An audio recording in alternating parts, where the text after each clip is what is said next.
am sure sports. You know me there, I'm coast to coast representing. I mean, I say this is righteous representing for Omar. You don't know, come get your sports over here from near and far. Boy. Me say I am sure sports, one thing me sure about. When me say sure, that me not doubt. Come get your sports, get it over here. Come subscribe, repost and share. I am sure sports, one thing me sure about. When me say sure, that me not doubt. Come get your sports, get it over here. Come subscribe, repost and share. If me not sure, that me not say it. Know who score, that me not say it. Never know no game play, that me not say it. If me never see no game, me not know who play. For your sports news, better come over here so. For your soccer news, then come over here so. If you don't love sports, still come over here so. For the day done, you are gonna love over here so.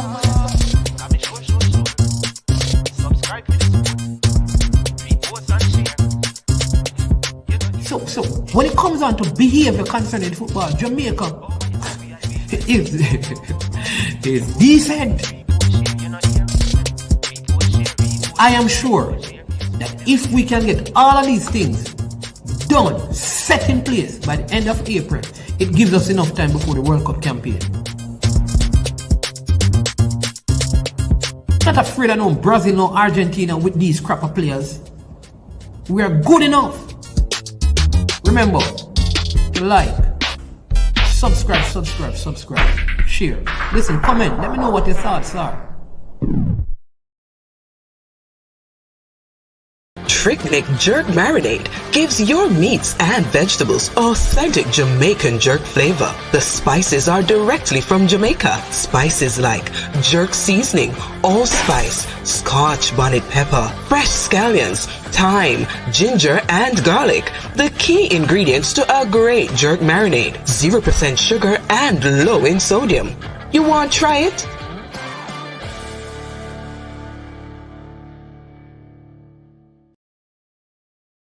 Made up of 18 Jamaican herbs and spices, add delicious, bold flavor to your next grilling experience. Flavoring sauce, a marinade, basting, condiment, or topping. Trick-Nick Jerk Barbecue Sauce. Boom, check it out, I don't know it's Jason. I'm here represent for I Am Sure Sports. For the latest news and updates, check out I Am Sure Sports. Make sure you go to the YouTube channel, subscribe and share. Jace representing I Am Sure. I Am Sure Sports.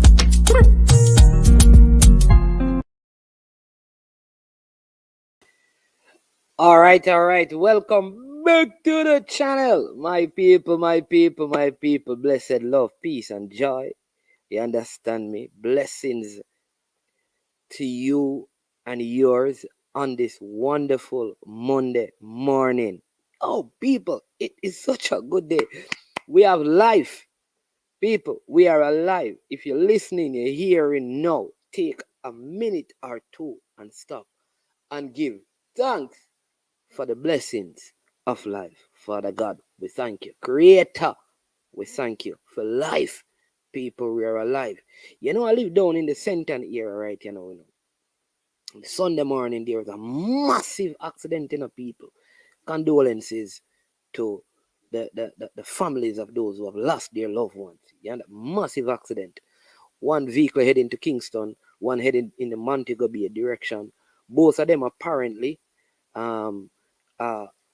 overtaking. Watch this. Overtaking around a corner at full speed, people. And when they both reach around the corner, head-on collision. You understand me? A lot of those persons in those vehicles, you know, they left out thinking that they're going to get back home. You understand me? But really and truly, their life weren't even in their own hands. It was in the hand of a driver. You realize, people, that you just don't know. You don't know what tomorrow holds. You don't know what the next moment. See, if you have a son or a daughter right now, more you pick up your phone, or you have a wife, you have your mother, you have your father, pick up your phone right now and send them a text right now, people, and just say, listen, I love and appreciate you. Simply, you know, just do that, man, right now. Don't hesitate. Just tell them, say, listen, I love and appreciate you. Right now. Just do that, people. Because you don't know, life is not. There's no guarantee. You don't know if you're going to see that person when you get home in the evening. Send them a text, man. I love and appreciate it. You don't take nothing out of you, you know. You already have Wi-Fi, you know. You already have data, you know. You have them things, you know. Just do that. Make we show and tell each other how much we love and appreciate each other. Because life is short, my people. Life is short, my people. Someone start out on that note. We need to live good. We need to be good. We need to cherish the gift of life. Celebrate with others. Tell people we love them. And as much as we can, do good to all people, in all things, at all times. Hear me, one and all? That's Nationalism word of encouragement. 8 people in one accident, just gone like that. And next 12, they say battling to preserve them life in hospital. Yeah, you understand me? I want to say big thank you to all the persons who have subscribed and encourage somebody to subscribe. You know, Management just gone over a year now. Now we have almost 4,000 subscribers, you know, so we are very grateful, you know. Really and truly, the birthday coming up in August, you know, and we'd like to hit the 5,000 mark. We don't have a lot of time, sorry. So I want you to help me, you know, because we want to reach 5,000 by the birthday, you know, so we can have a big celebration, you know. Give away some $5,000 gift vouchers and things, you know. Yeah, man. Because I saw the channel work, you know. When I get blessed from the channel, because I am blessed to be a blessing, you know. Every time I extend it to some people. A lot of people go and tell you, you know, who get connected to the channel, you know, how Nationalism just open doors to them. And that's what the channel is about. Not for me, but for us. So when the channel start turn over cash, yeah, man, we want everybody to be a part of that, man. Imagine we have a massive channel where we can all have some of you as investors and shareholders. Imagine that. That's how we want to see the thing. We don't see riches and wealth for we alone. We see that as something for all of us. Because I always tell people, I don't want to go up the mountain alone. Because I want, when I'm going up, if I'm falling, somebody is beside me who can grab me and pull me back up the mountain. Someone want to travel with the people then. So you see, by the middle of August, people, we want to hit the 5,000 mark. So let's put hands and hearts together and work the program. Joe Cat, then, hey, Demo, hold on the people. Let me take Demo, because Demo, bless up yourself, Demo. A Joe Cat making a boss. Look at my door, me open for Liverpool. I make our Darwin Nunes go there, I'm going to buy my Arsenal. Easy yourself, Demo. I'm not saying Darwin Nunes go inside. And listen, Demo, oh, you not talk. You see, you pressure me, bro. You pressure me. People, sit, I'm going to take a break and talk to Demo. Because Demo is a believer like me, you know. He's a man of God. So bless up. Good cricketer too. All right? Demo, let me ask you this. You pressure me for miss a buck now. Gabby number, you know. And all right, me talk to Gabby and Gabby say, oh, you mean Mannings, man? Make the local youth come. Make a little youth call and talk to me. And all I know, you don't call the man, you know. Bro, easy yourself, you know, bro. I don't know where you're going to do, but get the thing together. But bless up everyone in the comment section. You understand me? Denville Hines, Demo J, Joan Spence, bless up yourself. Grace and peace be multiplied to you and your household. Shalom to you, my friend. You understand me? Chris Wayne, yeah, man. Blessings, man. Blessings. People, man, I tell you again. Listen, when you're driving, I'm going to tell these people, you know, I had an accident recently, you know, my 2 sons were in the car with me, you know. And listen, like, you know, I have an American car, our made car brought down and thing. And if you look at the car and see the state of the car, you'd think like probably would not have been in the best of health. And everybody was saying, look at the car on the accident scene. And I'm saying to the people, you know, realize that I and I still stand up, and I and I still talk, and I and I still conscious, and I and I still a walk. You know, see my son them, all right, and think on the car. This is about the car, people. The preservation of life. I would rather have 20 broken down cars and have the opportunity to live life Because if there's life, there's hope. You have to celebrate life, man. You can take somebody, people, take nothing, man. Them have them little thing there, just tell somebody.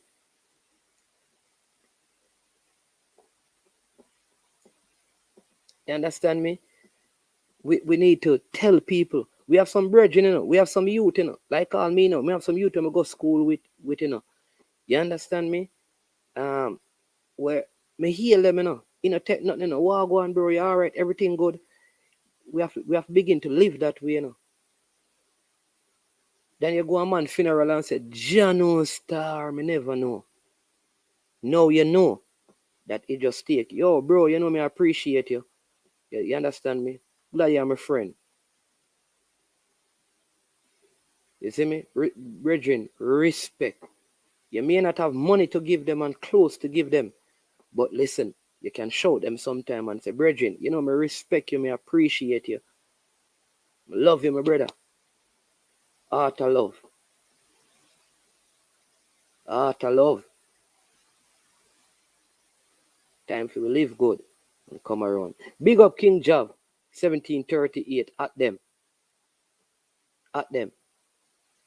Fresh God, the mods. Hey, Rob Simita, you're the first man up in the building. Bless up. Big up Mannings, man. I guess if enough Jamaican athletes complain, we finally start to get it. No. Hey, Rob, nobody start with that, Rob. Rob, my fee says sometimes you try. Hey, Rob, nobody try that. Dre, anyways. Listen, people, anybody can complain, but there are certain things I don't think you need to utter. I still think Asafa Powell had some very good things that he said, Rob, but some of the things I thought were inappropriate. I will put all a beg you a hypocrite. Brethren, if somebody come and beg you something, bro, you not come talk about that, brother. No, under no circumstance, you not come and talk about that. If you help people, you don't need to come and say, I will for athlete, me a help. You don't need to come out on that. And you can't do more than what you do on other people. If you help, man. I'm not like that, brethren. You must make your right hand know what your left hand doing. Me respect Asafa. You know, say Asafa, my athlete. Me glad him talk certain things, but certain things that he said, me not agree with. This is where you and I are different, Rob. You are basically saying that you agree with everything we say. I say, me not agree with everything we say. That is my thing. But the first thing we want to do today, big up the sponsors, Prestige Finance and Launch Legacy. You understand me? Yeah. Big up the sponsors. But let me say this, right? First thing we have to do, like me said yesterday, me then in my church and me say it, No medal never put on over Oregon for we, we get 10, We feel happy and we feel glad. Very small island, many problems we have. We have social problems, all kind of problems we have. We understand me? Infrastructural problems. And every time our athletes go to any event, just to qualify for the event, is a big thing, Then when they get to the event, just to get into the finals is a big thing, All of them, Then to get any sort of medal, is even a bigger thing, To get a gold medal, is a great thing, When them do them personal best and them thing there, is a big thing, And listen right here So first thing before a woman open their mouth and criticize the athlete, stop and give thanks, because someone couldn't even make on a sports. Listen, you see someone we are come talk about the athlete, them to do this and do half dead and cow fat. Here's the thing. Some of you could not even make the team for your house, When we say house, when you have sports day and them lining up for PE class to see who can run for them house. Uno try 100 meter and uno no make it, Uno try 200 meter and uno no make it, Uno try 400 meter. I mean, I talk for uno house of sports day, Uno try first farm, second farm, third farm, fourth farm, fifth farm, and still no make it, Uno repeat fifth farm and still no make it, Uno go a sixth farm and uno still no make it, Them trying in a match race and uno no make it, Them trying in a lime and spoon, uno no make it, Where the one where you're going at the crocus bag and jump for the one the name again? Me not to remember the one the name. And uno no make it, Uno couldn't make the potato race team, So when I not see the athlete them, Uno if you understand, say, them do a lot of work to get with them there. What they want?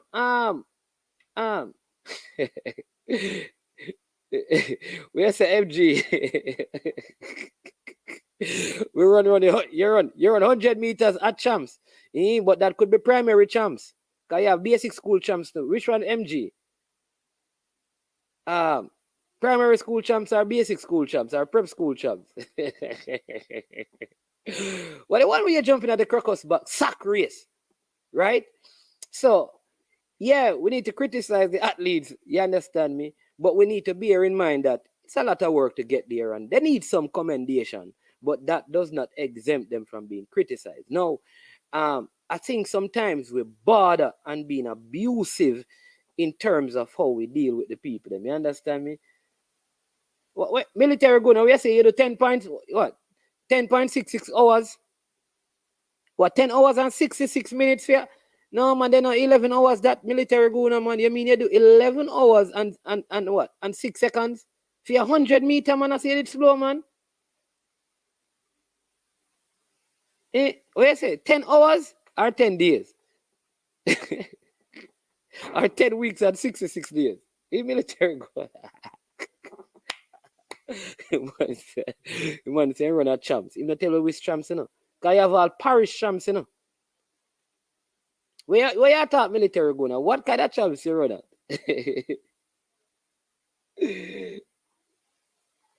Hey, people, you know that? Hey, people, all right. You know what I'm going to do? I can tell you, you know, when Cranky is going to come out, you know. Cranky and I need to talk, you know, because you don't even give me no update on Arsenal game as Arsenal fans. Me see all the people them from all over Cranky, or people are digressing a little bit, but please bear with me, right? I see a lot of people from all over talking to the Arsenal people. Where are you, Cranky? Come on, man. But we soon get to that. No, Cranky, man. I'm not saying that they are not supposed to be criticized, but believe me, some of the sentiments I've heard expressed towards Elaine and even Kemba Nelson. Listen, and this is where I agreed Asafa Powell. Because from last year, from she was at Mount Alvernia. And I've spoken to Kemba Nelson's mother. And sometimes the truth is, you don't know what some of these athletes go through.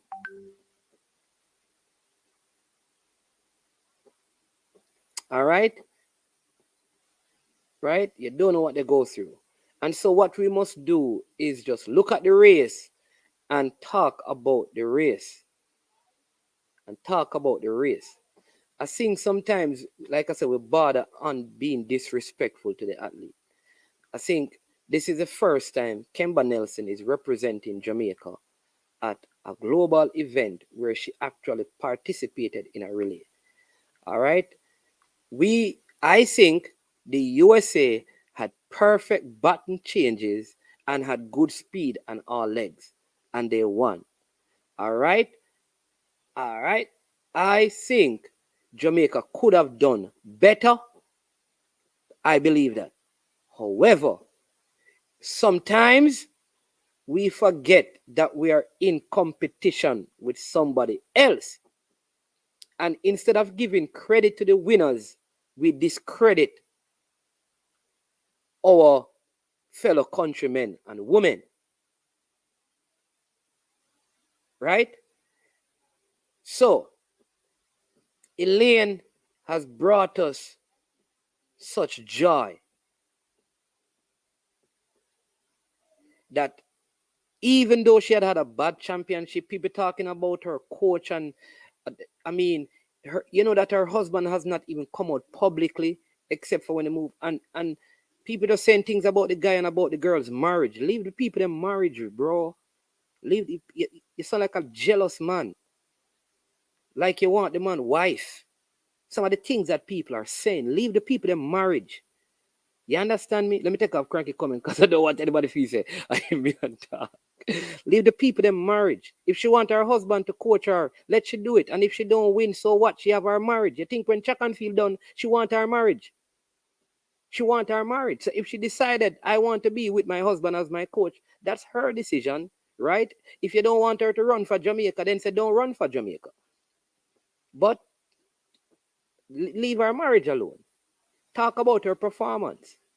and say, listen, I believe if Elaine had taken off a little bit later than she did, we could have done better.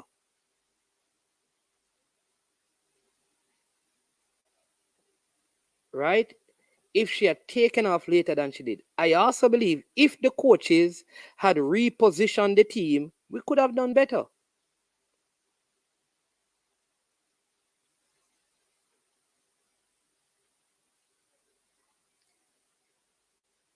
So that is my position. Just, you understand me? Big up to the men, because even the men were being beaten for, I mean, people have said the man them this and the man them, no, we don't do that, because we still had some men who perform well. Hansa Parchment was very unfortunate. All right, Tajay Gale. Listen, Tajay Gale is injured and he still tried to go out there as the Olympic champion to do something for Jamaica. Big up for that. You understand me? You and Blake, I mean, boy, may I tell you, what a youth have had a hard time, man. What a man. Brethren, you think it easy if you run at the trial and then you go there and can't run, man. It must. You and Blake are big, man, you know. And when you see the man a weep and a cry, you know, brethren, you know it hurt him more than it hurt we.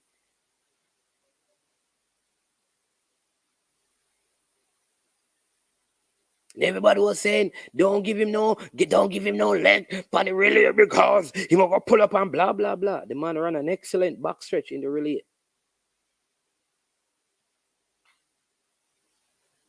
That's how sport is, man.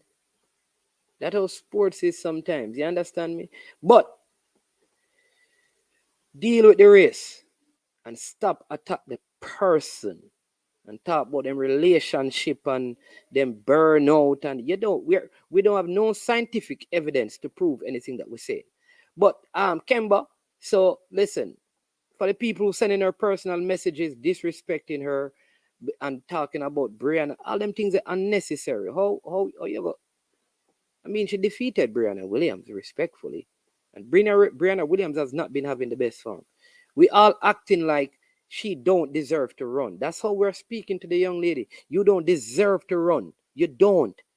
People, you can imagine somebody telling her who came second in our national trial that you don't deserve to be on the team. How we gone that far as Jamaican? We will do better than that, you know. And me I tell you, these are some big ass grown men and women doing these things to some like a 20-year-old girl, 21-year-old girl. Come on, man. Big old 60 and 50-year-old men and women looking at some 20-year-old telling them that they don't deserve when they are rightfully earned their spot. We have to do better, man. We have to do better. And we did the same thing to the footballers.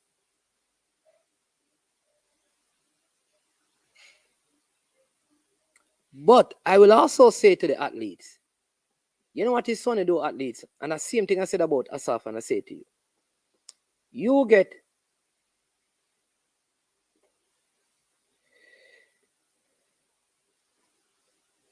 get 10,000 messages. Let's put it at that. 9,000 out of those messages are positive.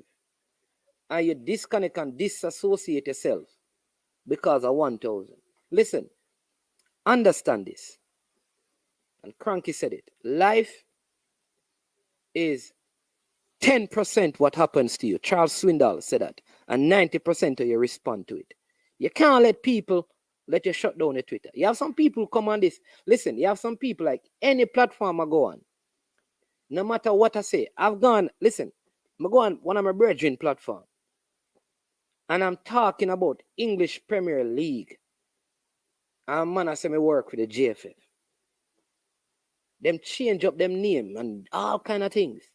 You can't let them people that stop you from being who you are and doing what you want to do and what you love. You don't need to shut down your Twitter or your Instagram. You just block those and lock them out. So I can't agree with a professional athlete receiving good comments and bad comments, locking down or locking down totally any social media account because you don't have to pay attention to it. So there are certain things I don't read. When certain things come in the comment section, you ignore it.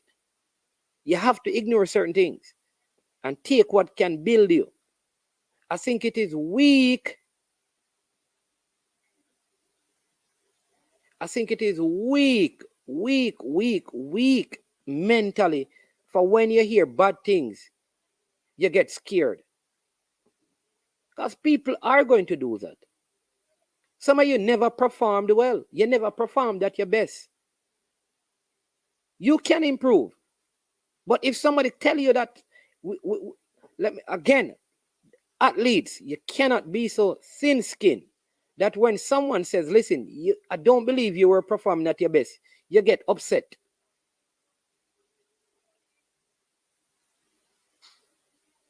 You can't. And this is one of the things I like about Usain Bolt and Shelley and Fraser Price and Veronica Campbell-Brown. I can tell you this personally. When Sharika Jackson, many of us remembered at the Olympics when she slowed down and she never qualified, how Jamaica came out against her. She came out in the relays and she silenced her critics by her performance. You see, when people say all of these things, you don't run away. You put in performances and you understand me? You embarrass them. You shut them down. That's what you do. You understand me? That's what you do. You put in the performance. See, it's when people come and criticize.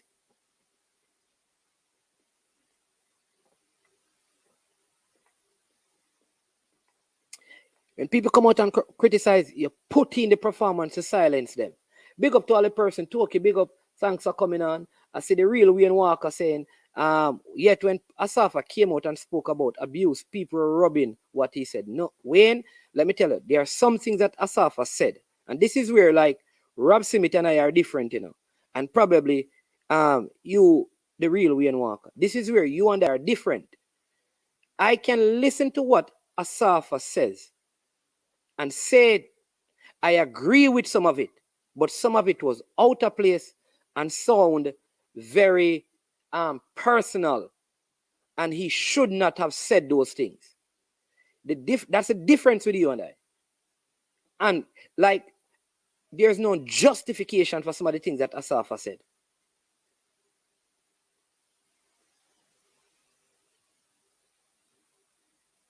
That is the difference. It's just like, listen, I don't care, you know. When the GFF do well, I will come on this platform and speak about it and defend them.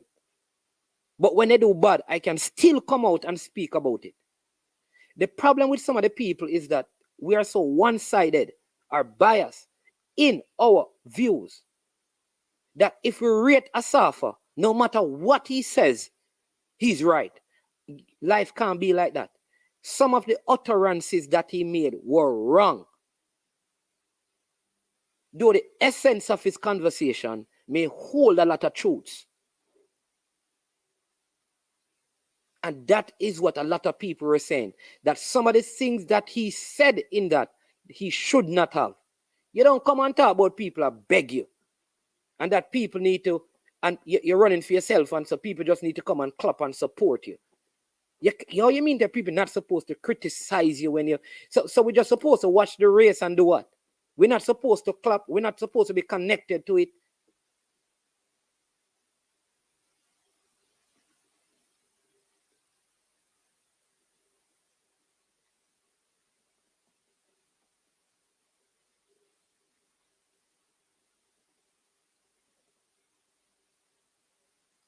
But Rob Smith, listen, here is, you are doing the same thing in Rob Smith, because you are out here and you are saying that Cranky is sensitive, but we are not allowed to say Asafa is sensitive.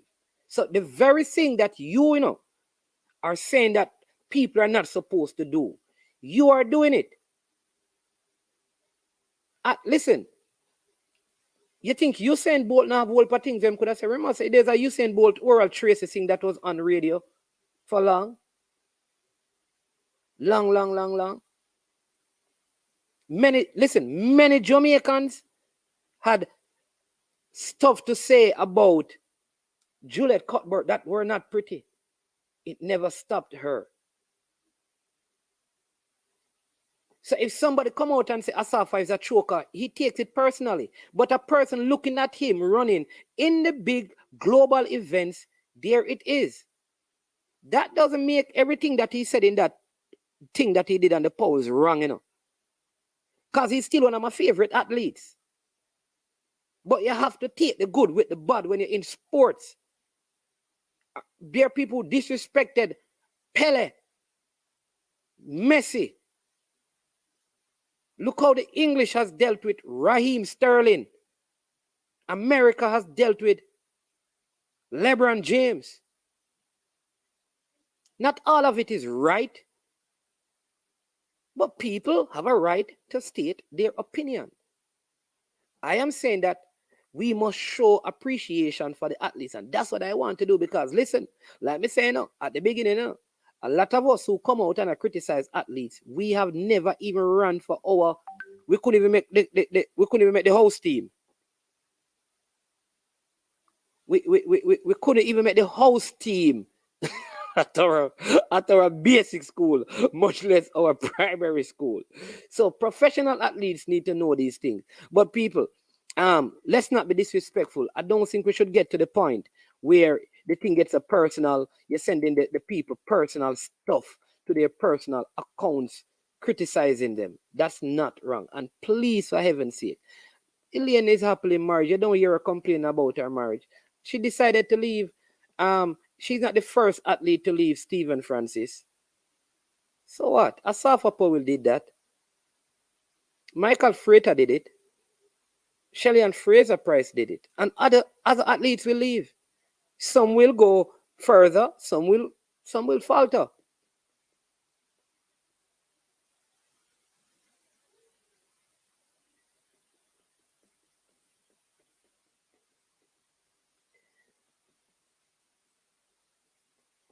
Rob Smith, again, you're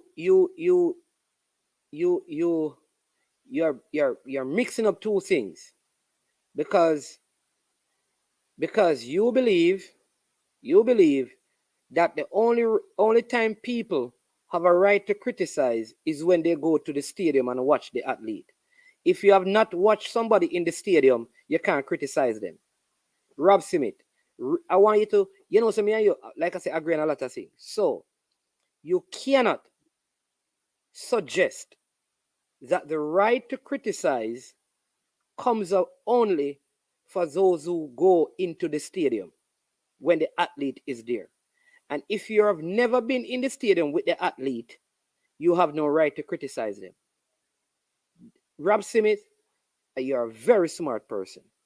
Think about that. I want you to think about that. Because your suggestion is leading down that path. So explain to me what you are saying. Because you're saying that's not what you mean, but that's what your statement is suggesting. But you're saying the same thing a different way. I mean, those fans are as heavy in the support as they are in the criticism. So let me break it down. So how do you know the fans are not as you're using stadium attendance to determine support? That's what you are doing. You're saying that the fact that the stadium is not full, meaning nobody should criticize the athletes. The athletes should only be criticized when the stadium is full. I put it to you, Rob Smith, if the World Athletic Championship were held in the National Stadium, it would be full. We have not had that. Tell me one global senior track and field meet that we have had in Jamaica where the stadium was empty.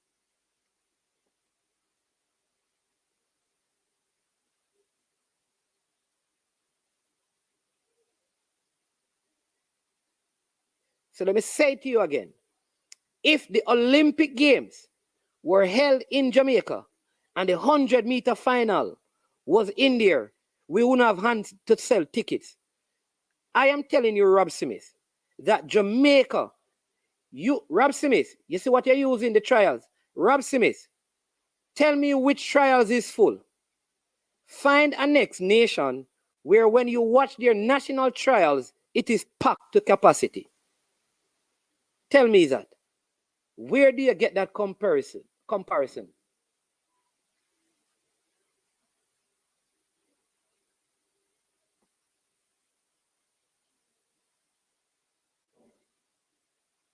That's what I'm saying, Salty. I don't know what he's saying. How you know that those people are, there you go, are the same people? Because that's a good point. Maybe the people who are criticizing are the people who actually pay money to go to the trials, Rob Smith. So how do you know that? Just think about, you have a point, but I think that what you're using to justify your point is really leading you down a rabbit hole. Because you can't prove that the persons criticizing are not the same people who follow track and field everywhere in Jamaica. Maybe they are. But the only way your argument would be right is if the World Championship were in Jamaica, the women finals were being run, and the stadium was empty. Then I would come and say, boy, Rob Smith, you have a very big point. But I put it to you, any day Jamaica hosts one of these major global events, you will see our stadium packed to capacity. Oh, all right. Cranky, look like you're not ready yet. You're fixing. Oh, you look it. Yeah, man. That's good. You're muted. Oh yeah, I didn't want any background noise. How you doing? I allow it to speak because you didn't come on for me. You came on for Rob. So go ahead. Well, no, look, I understand what Rob is saying about people being sensitive, but Rob, I respond to individuals in the comment section. I'm not an athlete who have a Twitter account and try to respond to everybody who says something. If you have a program that's running, and in that program people are making comments, it's not management read out the comments, you respond to the comments. And if I have a dialogue with a panelist, for example, I'm going to respond to that panelist. Now, sometimes the conversation may not go as we would like, and that happens in a traditional media or what we call the new media. So for you to say, well, I get sensitive, well, you can call it sensitive. I call it giving as good as I get, because in panel discussion, that's what happens, or with interaction with commenters that happen. But I'm not an athlete out there, as management says, going to get 10,000 comments, 9,000 maybe praise and 1,000 negative. Yeah. If I see comments subsequent to being on a panel, I don't respond to them. That's natural. But you shouldn't. I mean, look, we all are going to criticize. I had learned since I've been doing this YouTube thing or coming on this program to modify my comments. I think when I first started, I was very critical because I didn't think about it from the perspective of how it's received by the recipient of it, the parties who receive it. But after time, you realize that these are people you're dealing with, and if you're going to deal with people, they're sensitive. I would never talk about someone, family, or all that. You talk about the individual and their performance. So it's about, it's not about you as a person, what you look like, how you engage. I may talk about Whitmore how he communicates, because that's part of his day job. So I'm going to talk about the job that you do in the role that you're playing, but it's not my job to critique you about things other than what we are focused on, which is sports and playing sports and being an athlete or being a professional footballer or something of that nature. So, Rob, I have no problem engaging with you. If you give me hard, I'm going to come back hard at you as you come at me. But you know what, Cranky? I listen sometimes to like some of the shows on like ESPN and those more traditional medias. And I listen especially basketball, like Skip Bayless and those Stephen A. Smith, these guys. When they talk about some of these basketballers, when they talk about Ben Simmons, you wonder if like Ben Simmons should ever go and Russell Westbrook, you wonder if, Kevin Durant's mother had to call, I think, Stephen A. Smith and Skip Bayless because of how they were criticizing Kevin Durant. Yeah, but I think also, management, people shouldn't take it personal, right? So think about it this way, which is they give Kevin Durant as much praise as criticism. Exactly. Most of them always say the best basketball player in the world. Yeah. And he's sensitive because he responds all the time to people who comment on his platform, right? and you only respond to the negative comments. You don't respond to the positive comments, which is interesting. So you got to take it as it is. So look, I understand why he would be upset because nobody likes to be criticized. As I said to people, when you work at your job and when you get your evaluation from your manager, and if there's 10 comments there and 2 are developmental needs, which you deem criticism, that's the 2 you jump to. You don't even see the first 8 Mannings, man, that you get, how great you are, how smart you are, how technical you are, how functional brilliant you are, how well you communicate. You All look you see for are the what 2 they comments said they made. Yeah, all the 2 comments they made, which probably are innocuous, that says you need to work on how you deliver, you need to spend more time networking. You're not seeing that. All you're seeing is the negative. And when we have situations like these where people are disappointed about the performance, because frankly, and you hear me and Pioneer going back and forth with it around the rationale as to why we lost that race. Yeah, let me see. I need to get Pioneer on to come because I don't Pioneer know was wrong. Pioneer was wrong. It's not disputable. he's going to tell you that he wasn't wrong. No, he was. I mean, Mannix, man, I watched the race again this morning. Not to digress to the Yeah. race. The same thing Elaine did. There's a line there where the runner needs to hit before you take off. She takes off every single time for the person didn't get to that line, and she's quicker. So if you move before they get to that line, that marker, Mannix, man, and you're quicker, how are they going to catch up to you? Even though they come with momentum, it doesn't make any sense. So anyway, we lost the race. We won the silver. Let's stop crying about it. Let's praise the athletes for winning. We are 3 million people, well, 6 million if you count all of us who are outside Jamaica, and we are coming 4th and 5th in the medal table. We should be applauding the athletes. Yep. Subsequent to the event, we may be disappointed when the race transpired. And if the 3 fastest women in the world, supposedly you should be winning the race. But we have said this 100 times, relays are not just about speed. It's about precision. It's about exchanges. It's about how you connect, and we didn't connect well. And to be honest, I think we made up for some of what we may have missed because nobody expected us, for example, in the 100-meter hurdles for women to medal, given the Nigerian and Queen and Kendra Harrison. So for us to get a silver medal in that, I think is not a surprise to many, but an unexpected silver medal, given the quality of the field that we were up against. Yeah, management, it ties back to a point around that. So Michael Johnson came up with a comment, seemed to question the time run by the Nigerian lady. Now, we know there are drugs in sport, but don't make that almost this subtle accusation in a sense. You didn't say that about Lyle when he ran 19.31 to beat your record. Or the hurdler. No, was the hurdler, the Nigerian hurdler. No, man, but she didn't say that about the American hurdler and the 400-meter hurdles. No, but I was talking about Lyle beating his record. He couldn't say that about Lyle because if he did, he would say that he's being sour grapes.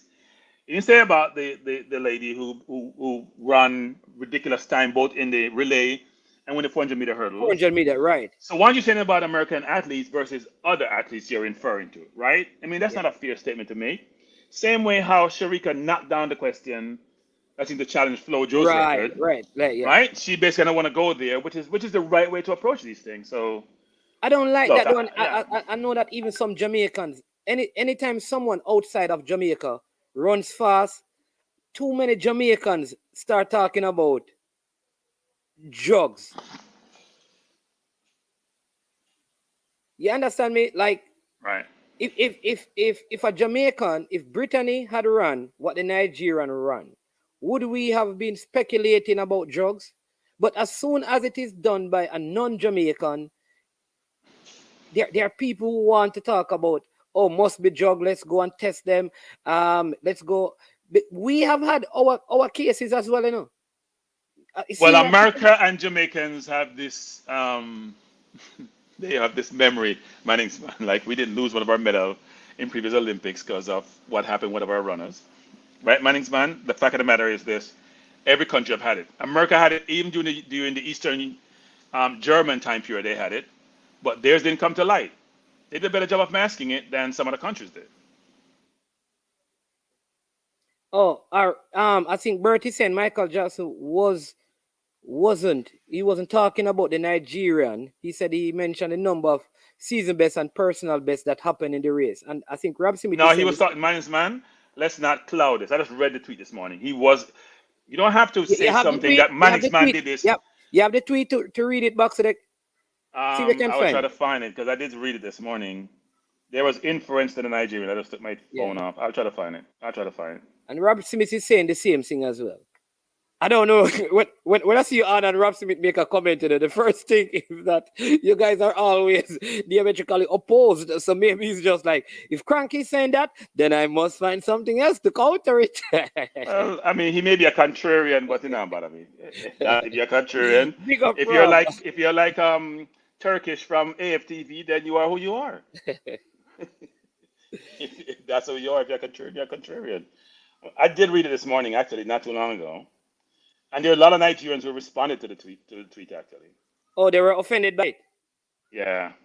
They're threatened by the inference, actually. Guess what, Cranky? Yeah. If you're like We have Pioneer online. Pioneer need to turn down Cranky.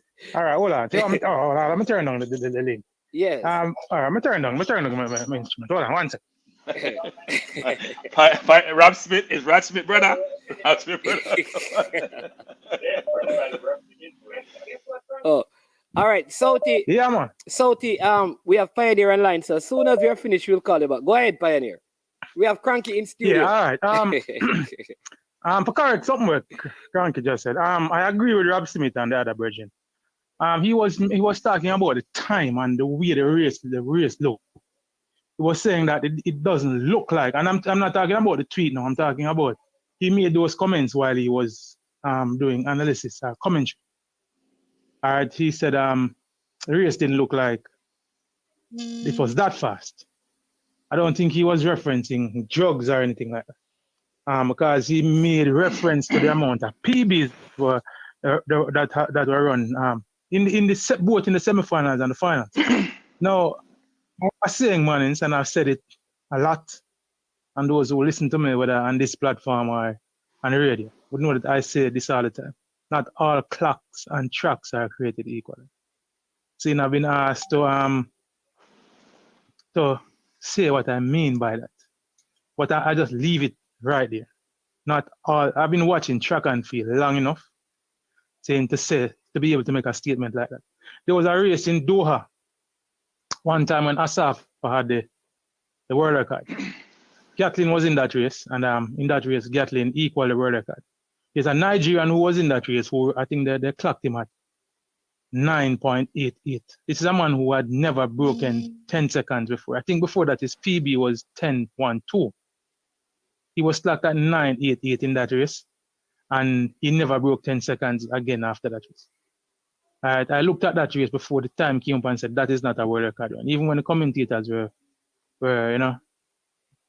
jumping out of their seats about the time. I think he had equal the world record at the time, Gatlin at 9.77. And I looked at that race and said that wasn't a 9.77. So I like to tell people that not all tracks and clocks are created equal. You can take from that what you make.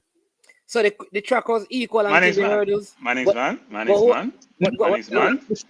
When you're making comments, if you're Michael Jackson Pioneer, listen, hold on a second, Pioneer. Yeah, go ahead, Cranky. When you're making comments, No, you're man, wait a minute, Pioneer. Go ahead. Yeah. Cranky saying something. Are you said hearing him? 0.08. Yeah, man, I hear Cranky. Okay. Subtract the 0.08 from the time run previously. That's why the response was the way it was. Right? He said world record broken by 0.08. But I hear him clearly as to make a distinction in terms of what he's saying. No, so Pioneer, what was he referring to when he said world record broken by 0.08? All right. He was talking about, all right, for those who follow the 100 meter hurdles, this is a record that has always been broken in incremental pieces by 0.01, 0.0. I think the biggest margin it was broken for a while, as far as my memory can serve, is when Kenny Harris broke Sally Pearson's record of 12.23 and set it at 12.20. So that was 0.03.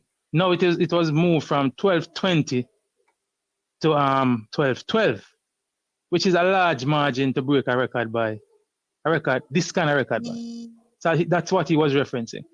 The record was broken by 0.08. It wasn't that reference to drugs, Cranky. It was a Pioneer. reference Here's the problem, Pioneer. Go ahead. Here's what you're missing. Here's what missing. So when you reference an athlete from a foreign country, you didn't reference what Lyle run, the break your record. You didn't reference what And I can agree McLaughlin with that. run. I agree with you on that. McLaughlin run to break the I can record, and agree she's with you on doing it that. to the Olympics, and she His broke it. obvious American bias came out there. Yes, so people But take it there, exactly for what it's on the surface. Regardless of what he meant, he didn't clarify. He didn't say, what, the clock is broken. He didn't say it was the wind. He didn't say it was the track. He was silent on the rash. Now he's coming back and yeah, but I don't think he was backtracking. inferring anything to do with drugs. I don't think he was inferring anything to do with drugs. The fact that he mentioned other times in the race, the fact that he mentioned No, I would other agree with that. persons I would running agree with that. I would personal agree with that, race. Pioneer. I would agree with that. One could infer Yeah, from man. that. So it was not But if you inference leave to drugs. yourself open, Pioneer, that's what happens. When you leave yourself open, that's what happens. All right, Pioneer. But Pioneer. yeah, What we're going to do, yeah. because Sauti also want to call in, because what the other thing you need to do, so I sent you the link, because Cranky and Tuffy Rudy wants you to admit that you got it wrong. So I sent you the link. I told you to send me the link, but come on, come address that. I wanted to address that. So send me the link, but come on, come address. I sent you the link, and then I'm going to call Sauti and then read Rob's comment. I'll be on in about And Pioneer, before you come back, don't be a lawyer who lost the case and still arguing. Sometimes you have to admit that you got it wrong and move on. As in any case, as you know, Frankie, as in any case, you look at the evidence.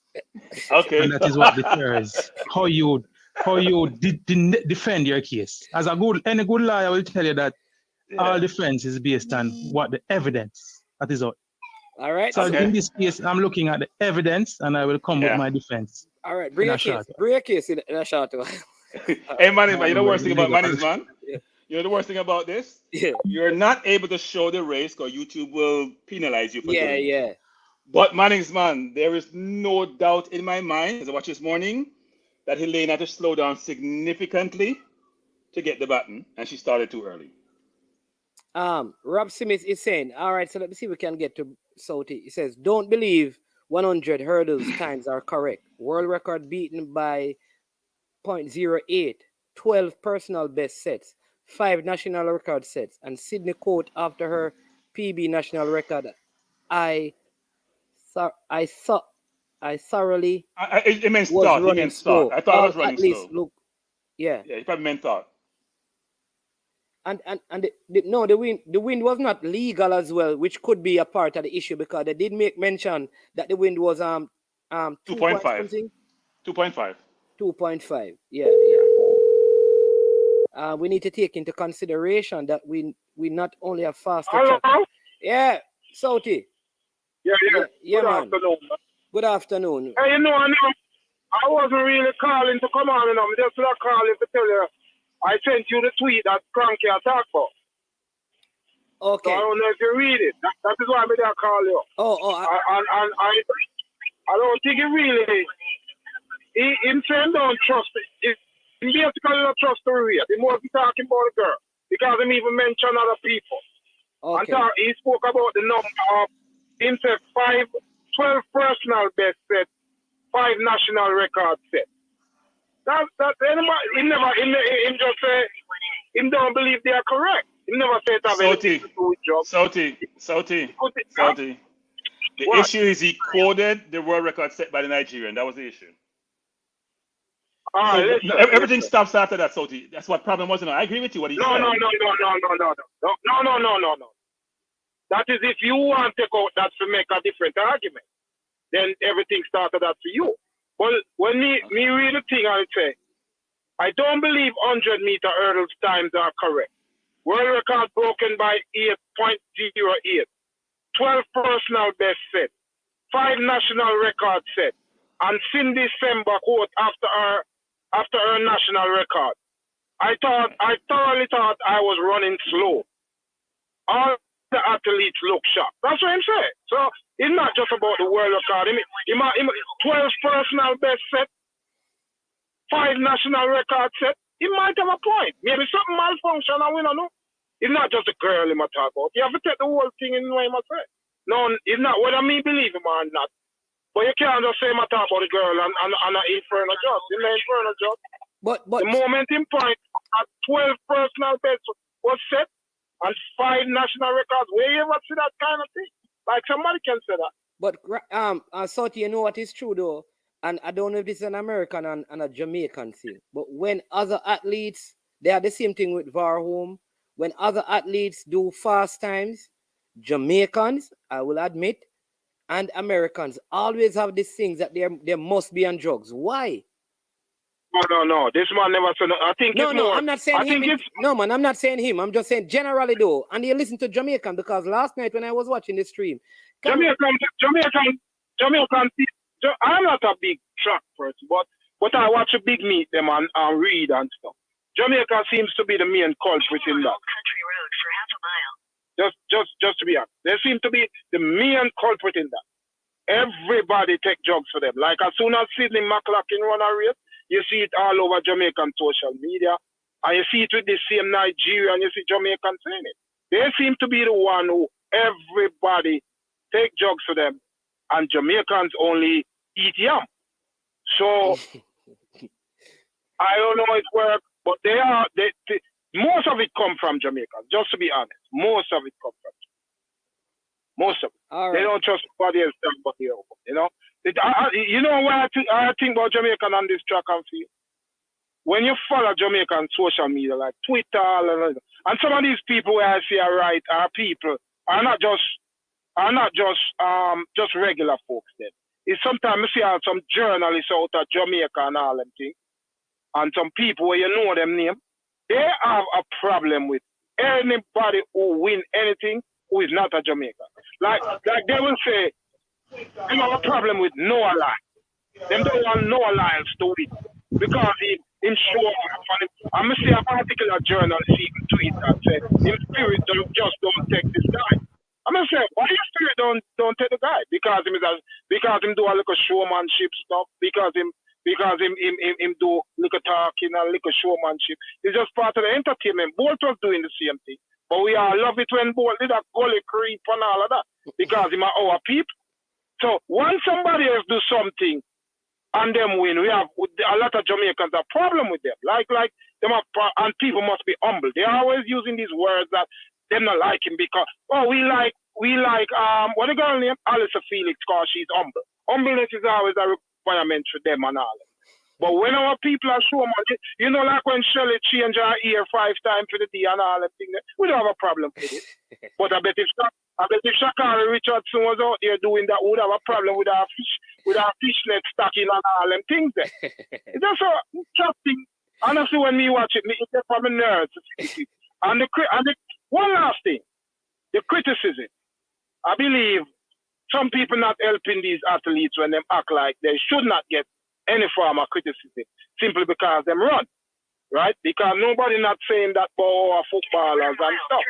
Them go at the footballers, them, and I don't hear nobody say them not to get criticized. But apparently some people think the athletes, the track people are holy grail and beyond the things.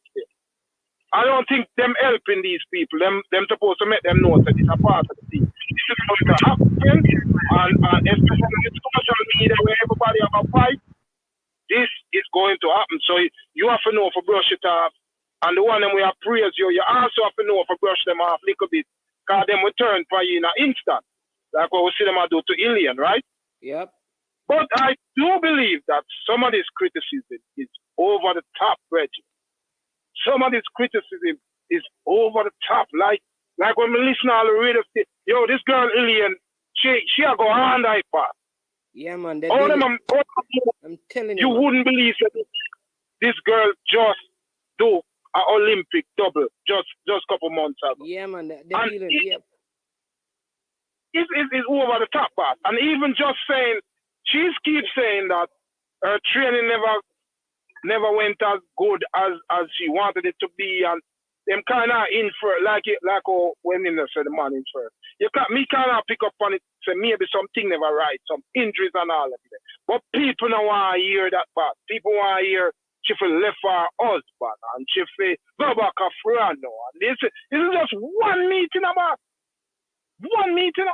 We can't give little time. Make us see next year what happen next year and all them things. It's over the top part. They're not like, well, all them I deal with this girl, it's not right to me. I agree with you, 100%. Right. And the real I hear people, like I listen this morning, oral traits, I'm here Pioneer, I'm here other people. And even these people who are talking about the relay, them all have different suggestions about who should have run the backstretch, who should have started. All of them coming up with different names. So even them can reach a consensus as to who should have run where. Because all of them are come with different people for run. Like one man I go say Shelley for run the backstretch, then here an next person will call and say, Sharika should have run the backstretch. So even them confused, right? Reach a consensus. But me with my little amateur eye now.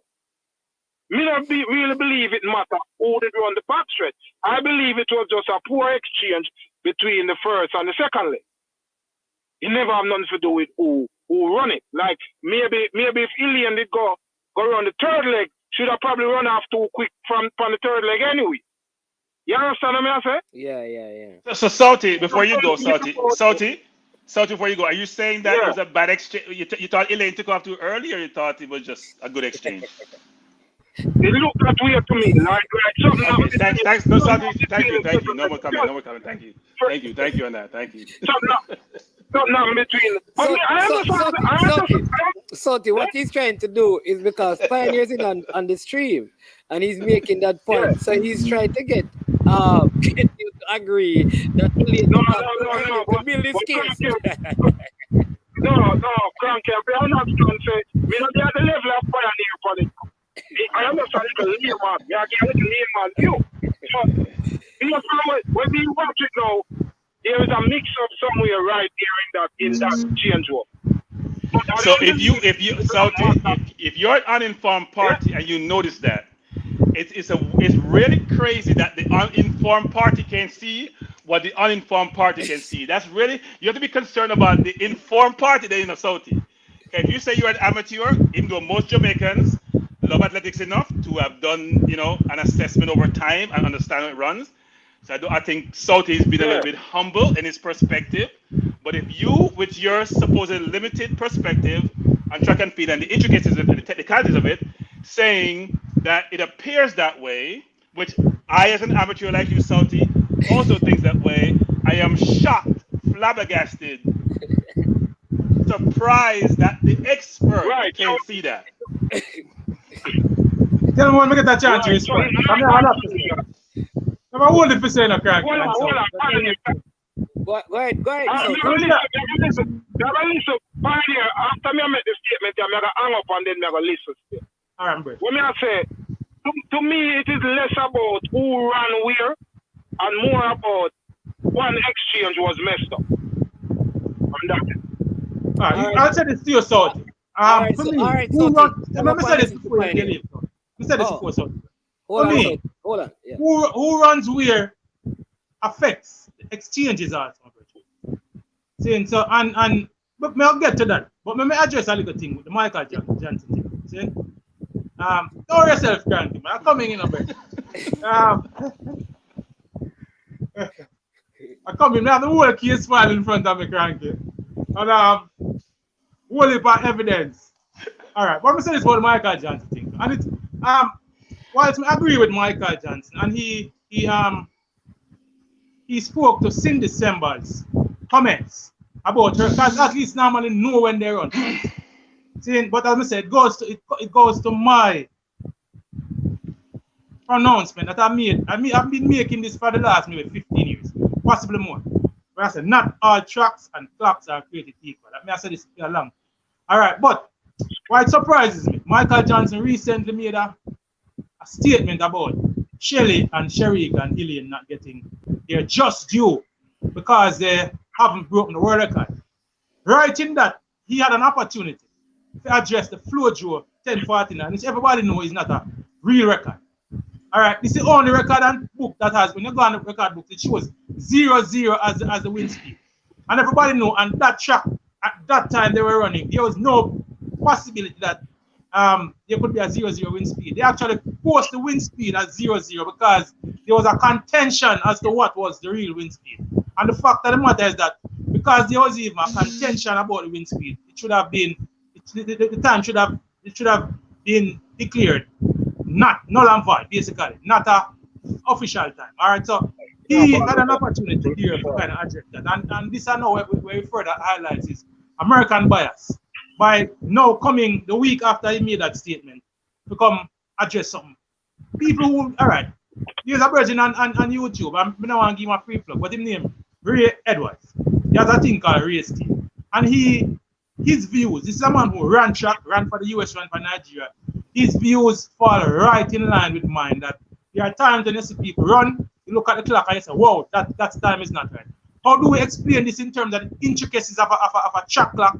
I can't go into the intricacies of that, but I've been watching track and field long enough to know that sometimes I've seen things where the eyes can't believe based on what the clock is showing. See? So that to me that addresses that.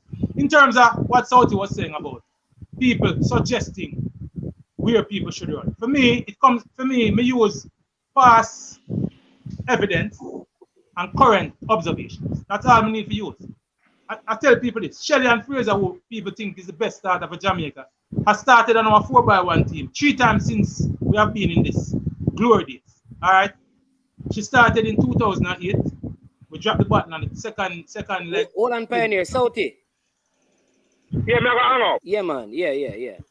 She dropped the button. The button was we dropped the button between Karen and Sharon Simpson and Karen Stewart. No fault of Shelley, but we didn't win, obviously. She started again in 2011 in Diego. We didn't win. We came second. She started again in 2012. This was in the World Record race. All right, and we had a big team at that time. This is when we had Sharon Simpson, Karen Stewart, Veronica Campbell Brown, Shelley and Fraser. She started again. We didn't win. However, she ran the second leg in 2009. We won that year. She ran the second leg again in 2019 with what I consider to be a weakened team, started by Natalia White, who is not one of our better sprinters. There was also what's her name? Janelle Smith, who ran the third leg on that thing, and Sharika Jackson was on that team. And at the time, she wasn't even a sprinter. She was a 400-meter runner at that time. And Shelley ran the second leg. It was very impactful on the second leg, and we won that really. If you ask me, there were teams that appeared stronger than Jamaica on paper. The Great Britain team appeared stronger than us in that really.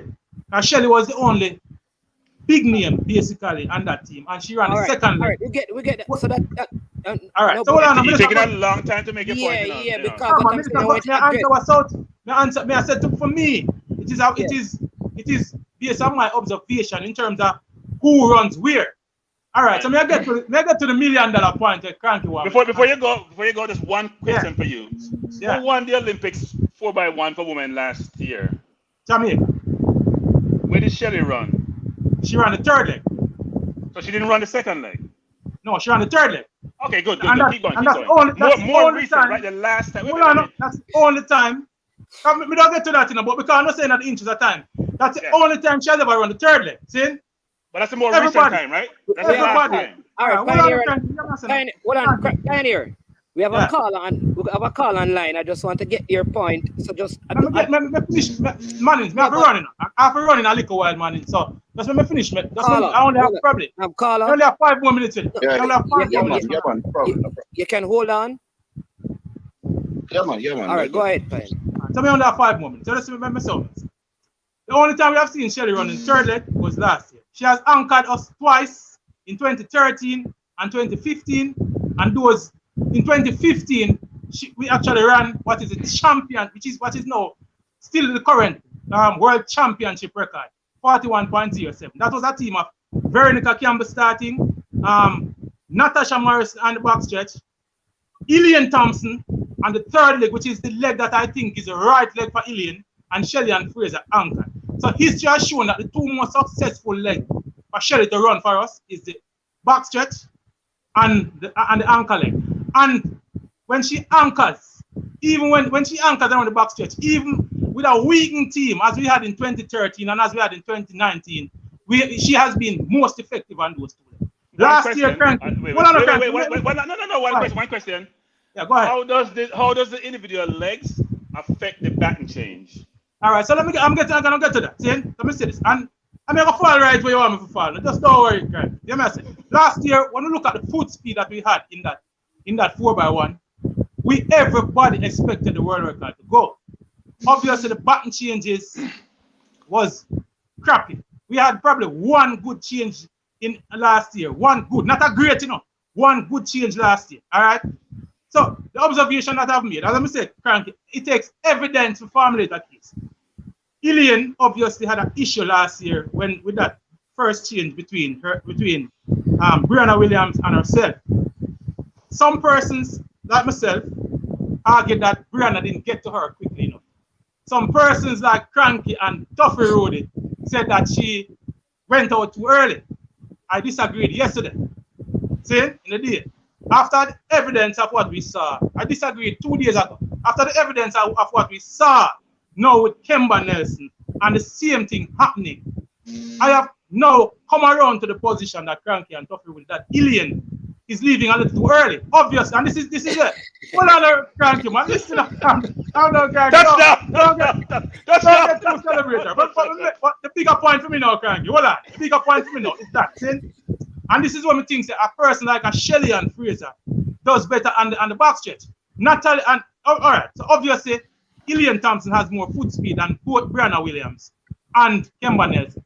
You would expect that having more foot speed, you need to temper your takeoff. You can't run out at full speed, knowing that the incoming runner doesn't have the same foot speed. Now, Shelley and Fraser, on the other hand, see, in 2009, it was Shiloni Calvert who ran the first. No, Simone Facey who ran the first leg. A slower runner than Shelley. Shelley tempered her takeoff. The button change was smooth. In 2019, it was Natalia Wright who started. Shelley tempered her takeoff.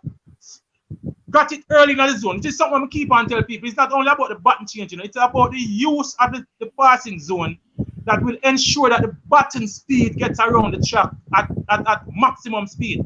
So if you're a faster runner on the back stretch, try and get the button as early as possible from the slower runner so that you run a longer leg so the button gets Ilian up. All right, if you look at what happened to Pioneer, defense rest. Yeah, I agree with you, Pioneer. on. Pioneer, you have to go further. No, I agree with you. No, I need to make a big. No, you're trying to win a case, I am trying to make a bigger point. I'm trying to make a bigger point. I'm trying to help the people who don't understand the whole concept of the relief. Understand what I'm trying to say. See, all right, Kemba ran more than 100 meters yesterday. Brianna Williams ran more than 100 meters last year. You do not want your foot fastest runner to be running. A longer leg than is necessary. So we need, and that is why for me it is gonna be practice. Cohesion. It is about knowing your personnel. It is about knowing who does what and who hands off best to who. Obviously, there's an issue with Ilian receiving the button from the first leg runners. We see that. See, she had no such problem in 2015 when she received the button from a slower runner, Natasha Morris, and handed over to Shelley. That was smooth transition. Understand? So I am saying, for me, the order was wrong. And we need more button practice, brethren. We can't take it for granted that Jamaicans have been passing button from them in a primary school, because you could be passing button I could be passing button to Cranky all of my life. But when we get in a relay with Mannings has a different way how I'm like to receive the button. So Mannings and I have to have some amount of practice time. So we develop that cohesion, brethren. So for me, we have a fix. Mannings, we'll leave it sooner, Mannings. Pioneer spent half hour explaining that I was right. That's all I heard. I didn't hear anything after that. What I brought was evidence that I said when the evidence, if a man is accused, I agree with you, Pioneer. I agree with you. Let me say it. Pioneer. We have to make the call out. The call out. No, I'm going to run now. I'm going to run. But let me say this to Cranky. If a man is accused of stealing, and the evidence is what you call it now, coincidental evidence. What's the word me I said? It's not conclusive. It looks a little weird. But then he gets circumstantial evidence. Circumstantial. That's the word. Yes. Thank you very much. If the evidence is circumstantial, and I am defending me, see? I'm going to say, boy, I know the evidence looks shaky. But if you start the second time and you start red-handed, then you have to call it what it is. Obviously, this happening a second time with Ilian shows us that she have a problem on that first thing, and she left the button. So we can't allude to that. I am not one who defends a situation. My sister, it is evident. See? It's a big man to say he was not totally right. He was not fully right. It's a big man to say I wasn't totally right. We appreciate it. So, Yeah, man. All big right, up. I Friday, can't, respect. I can't you know what it is. Yeah, Respect, man. guys. All right. Man, Caller, sorry, I'm so sorry about that, but go ahead. Manix, I'm gonna leave you soon. I'm gonna check out the hotel, so I'll leave you soon. Yeah, man. All right, Cranky, not a problem. Yeah, man. Run when We you have get 2 more minutes. 2 more Yeah, minutes. man. Go ahead, caller. Yeah, brother, respect, man. It's just start next express with disappointment with the people and with Kemba things still. But you know, the conclusion, you know, the whole thing about it, you know, with this internet situation, you know, the reality about it is that anybody who is literate can make a comment or type something. But it's not everybody who is literate is intelligent. You understand me? And as athlete or anybody who is under some internet abuse from these people on the internet, at some point of just face the reality, come to the conclusion that you have to just ignore some people and shake it off and move on. It's disappointing and unfortunate that people take up that stuff, take it to that level. But anybody once you can read, let's say, from probably grade 3, you're supposed to can make a comment, and so you just have to move on from there, man. It's disappointing, but as a people, we really should be, more. What should I say? No, more conscious of the things that we say about our athletes. Yeah, but caller, what I would say to that is, and I think Sauti alluded to that. When you're a professional athlete, I remember listening to President Obama, I think when he was here in Jamaica. And one of the things he said, I think he was being questioned about how he handles all the comments on social media about him. And he says this, listen, the moment I respond to certain people, you know them. So he doesn't respond, because if he responds, the person gets highlighted.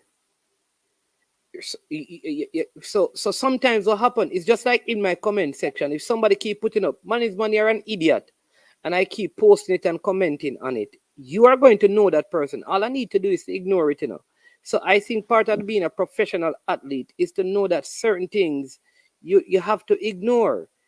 And while I don't agree with certain criticism, if you get, I said it right, Frankie, 10,000, and then you are going to now take up the 1,000 bad one and measure on that, you have to also check yourself. Like, why is it that I don't focus on all of these positives? Why am I being driven by all the negative things? And I think there is a balance. While I don't agree with some of the criticism, professional athletes and just people in general, because of social media, must know that once you put yourself out there, certain things are going to be said, and you must be wise to decipher what and who you respond to and listen to. What do you say about that? No, man, I'm agreeing with you. I'm agreeing with you, but I still have to express my disappointment with the fact that they said what they said. You understand me? I agree with you. That's why I'm saying that anybody who is literate, able to read and write, just basic literacy, you understand me? And as a matter of fact, literacy has evolved from just the ability to read and write. But but let us say you can read and write. You can take up your phone and make a comment. So once they acknowledge that, then they can ignore certain people. You understand me? And just move on, and and as I said, focus on the positives. Yeah. So I hope she does that, and don't make that deter her from or make her or discourage her in any way. So let us just focus on the positive, as I say. All All right, right. definitely. Yeah, man. All right. All right. Thanks, then, caller. Yeah, man. Bless Yeah, you. man. All right. So Frankie, my name's man. I we have think to Pioneer run. makes a very good point actually. Yeah. Pioneer's point I think is valid around the stronger runner who has the speed like Sharika run the backstretch. Given the fact that you're a 100-meter runner, you want to get the back from soon as possible, because we know that both Kemba and Brianna distance are probably about 95 meters or 90 meters.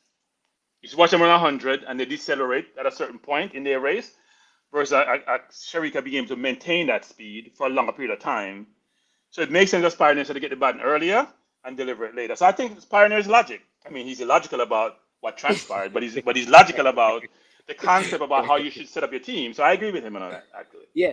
But Cranky, before you go, give us an update, man, on the great Arsenal, man.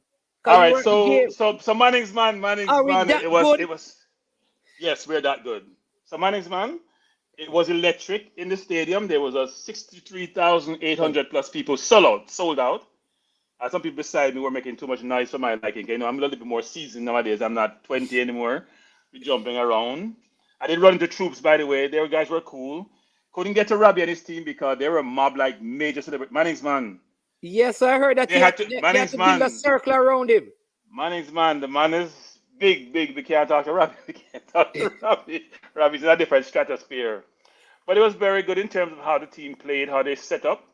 And what I found interesting, Manning's man, before the game started, you have your circle, and you have a player in the circle, and he's the linchpin in terms of how they're trying to get the ball off them. Yeah. And Partey was in that circle, Manning's man. I must say he has a footballing brain. Because I was watching them closely about how he does that. Because you're in a confined space. I'm receiving the ball, and I'm then making the passes to different people.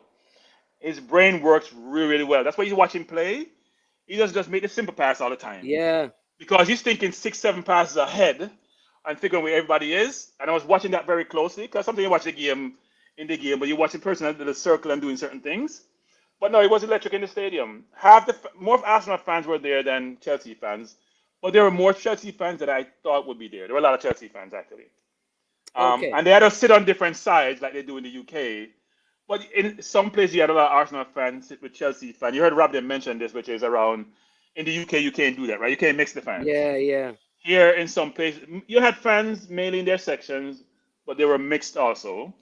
Because sometimes you didn't get the ability to buy tickets. You buy tickets where you can get a ticket, not necessarily where fans sitting. But no, it was electric. They had a lot of activities before the game, actually. What was the pace of the game? No, the pace of the game was good. We dominated. It was like us playing against West Bromwich Albion, us playing against Norwich. No joke. It was us playing against Norwich. It was that bad, actually. I am glad that CC and Dre are not here listening to you. So that Chelsea is like West Brom. The Chelsea fans who sat around where I sat said nothing for the entire game, except maybe a few curse words about their team, because that's all they talked about. And Saliba looked like a Rolls Royce. I was telling someone that actually, because I had some friends in the UK that had a stream. I was on their stream actually. I called him at halftime. I'm sorry, you were doing athletics at that point. Yeah. Yeah, but they ran their stream, so I called into their stream. I was talking to them about it when I was at the game, and they were just having a ball. People are really happy. It's preseason. You don't want to get carried away, but I must say, and that probably is the starting 11 for the first game against Crystal Palace. Yeah. I don't see anybody that's coming in. Tierney is injured. Tomiyasu is injured. Yeah. But no, we look really, really good. And Jesus is quality management. Quality. You have to be there. You have to be close and up and personal. To see what's happening. To see some of the touches because when you're on TV, you look easy, the Mannings man. But when you're watching it live and it's in tight space, as you know, it's a little bit different that you're seeing.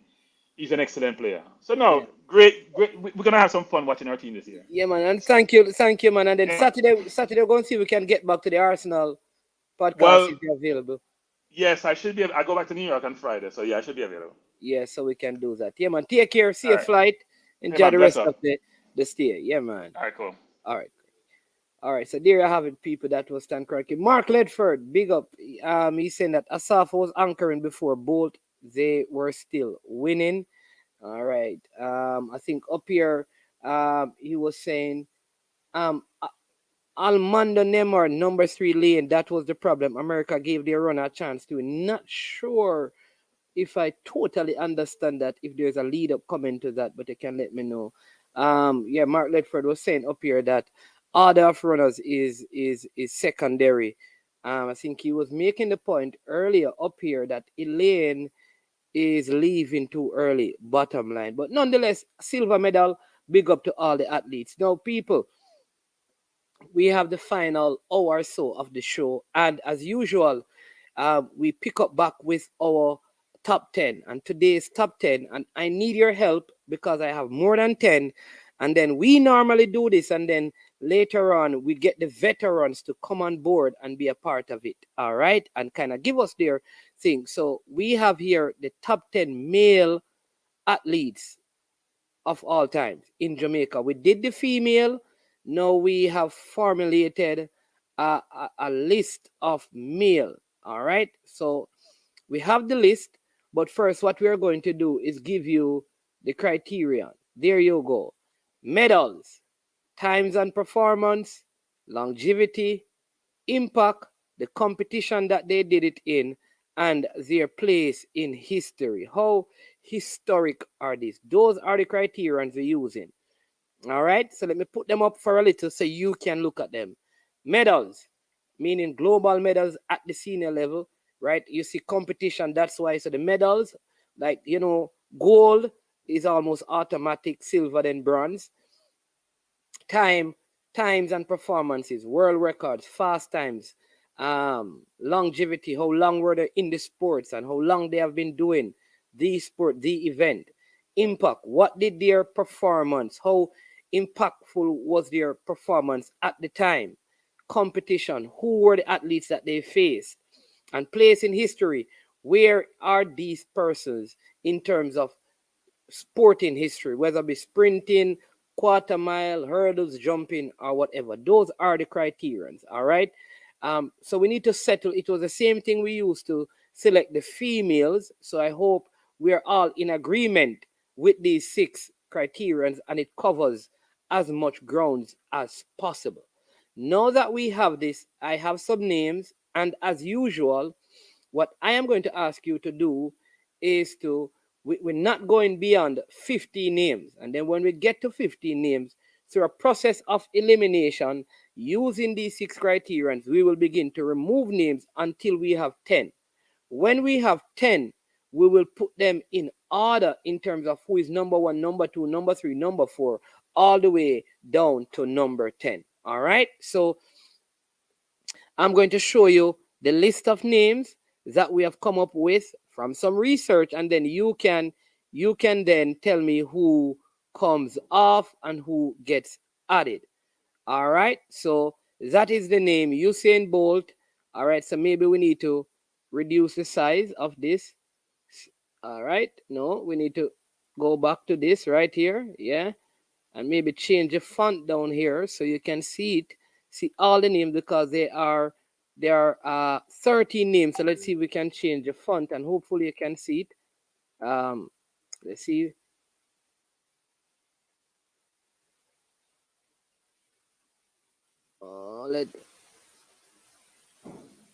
There you go.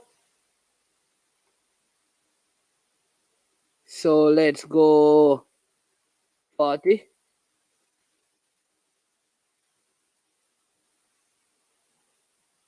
All right. Go right here. Let's put it at font at 38. All right, so now you should be seeing all the names on the list. Now tell me, what are your thoughts on the list?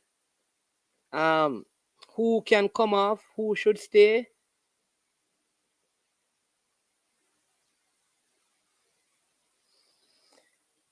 Who normally runs relay? The persons on form or the previous runner who had run before, irrespective of times?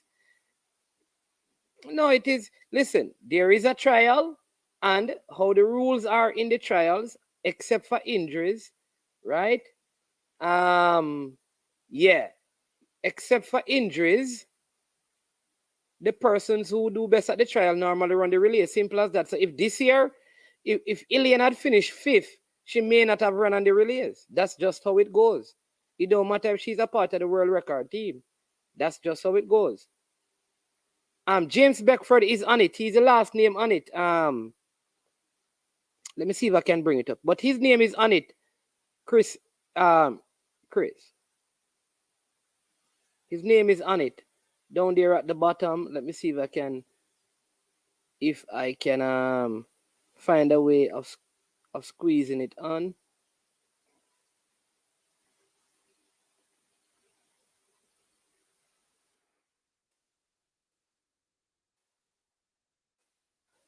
Yeah, so James Beckford name is on it. So people, tell me. So Bolt 1, Wint 2, Herb 3, Blake 4, Quarry 5, Powell 6, Bertland. I think that is Cameron. Bert Cameron. Parchment, McLeod, Beckford. Oh, okay, this is a good name. All right, so let's add, he's saying that add Gregory Horton. All right, so that would bring us up to 14. What about Gregory Horton? All right, so let's go. Let's go 32. It says Gregory Houghton. All right. Seymour Newman. All right.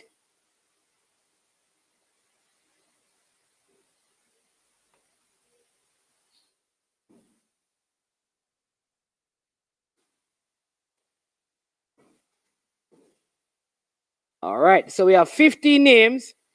If you come up with a next name, you have to take off someone to put them on. If you add Horton,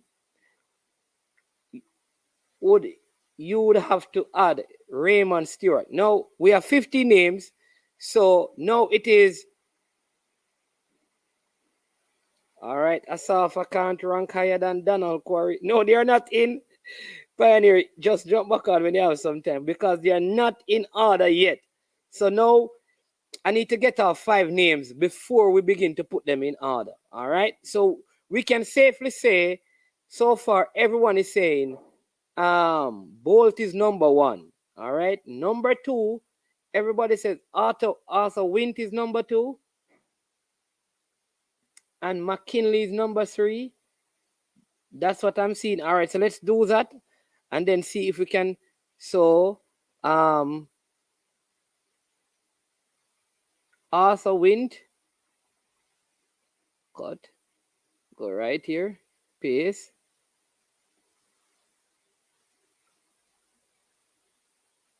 Herb McKinley, cut.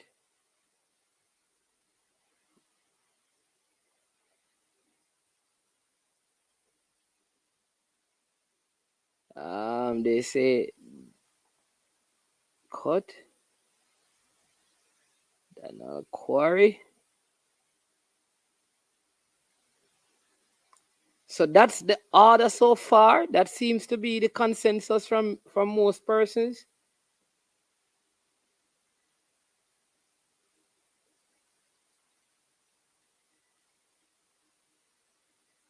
Now, we have Danny McFarlane. All right, Axion Entertainment. We have 15 persons. So if you can give me a name that you think can be taken off, then I would do that and add them. All right. Richard Stevens, man, how fair is it to suggest that the reason boss is picking up on an unfortunate sense of entitlement behind criticism of Kemba Nelson? Bonafire upon scapegoating. Well run USA. Speak! Reason boss. Reason boss. You need to come on and make a case. You need to come on the stream and make a case. Reason boss. Out of England. Make a case. I think we answered that, but you need to come on and make a case. Yeah, but editor in chief, you have to tell me who should I take off to put on Danny. I'm not saying that they should not come on, you know. All I'm saying is that tell me who you would take off and put him on and what position he has been. So people, is the top 7 okay? Is the top 7 okay?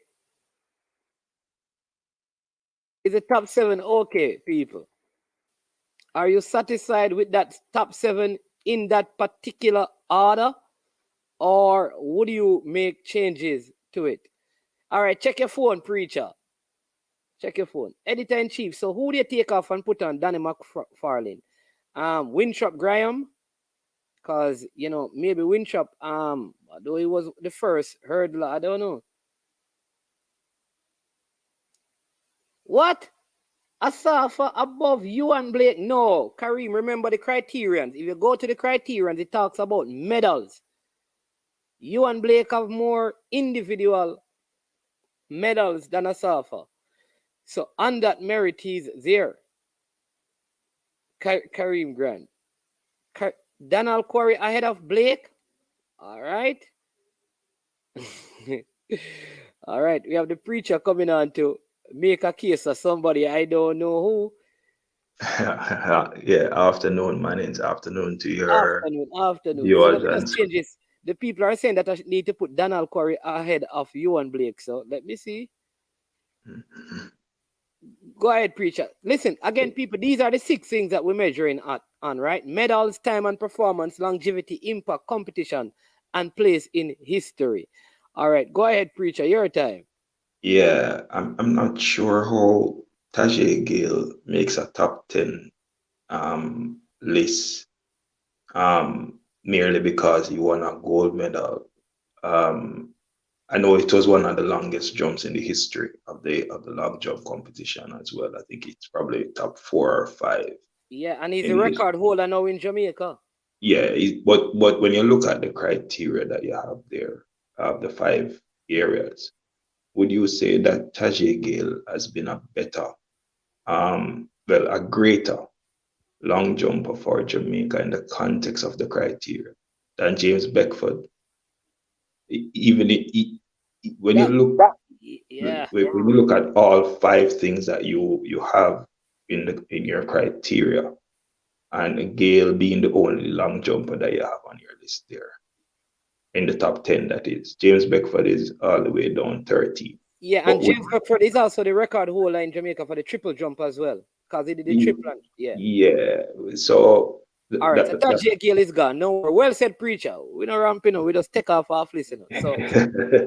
No, we see me as a man where like for reflect on the parameters. All right, so let me put Danny McFarlane because some people are saying him.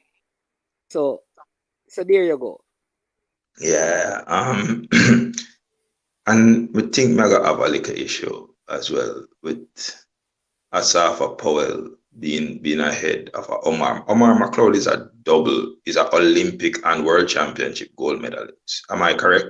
Yeah, yes. Right? And Omar McLeod, I mean, in recent times, he has definitely had some issues. But if we're talking about his overall achievements in the context of representing Jamaica, Asafa Powell has never really done it at the big stage. I mean, he has the most sub 10 times, but a lot of that wasn't necessarily representing Jamaica. Yeah. A lot of that was done as Asafa Powell, the individual athlete, but not necessarily at a World Games. So I would have to put that in context in terms of Asafa's achievements. Yeah. All right. I will do that. But there are a couple of things I see in here. Let me just read these comments and then you can give me your opinion. All right. So Omar McLeod goes above Asafa and Bert Cameron. All right. Cranky saying Quarry has to be number 2. Was dominant at the 76 Olympics and did run 80. Did run 80 because of the boycott. Didn't. Also, only competition for US runners apart from Crawford.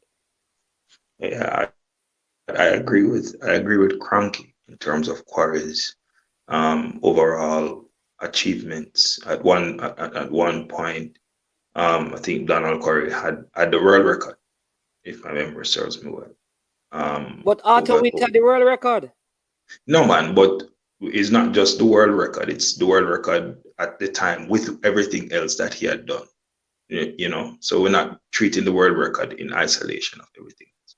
But Cranky is correct in terms of Quarry and its position. I actually think Quarry should be number 2, Arthur Wint 3, Herb 4. We have a problem with that. Still, I don't think 4. No, man, you see, because you have some affinity to Calabar.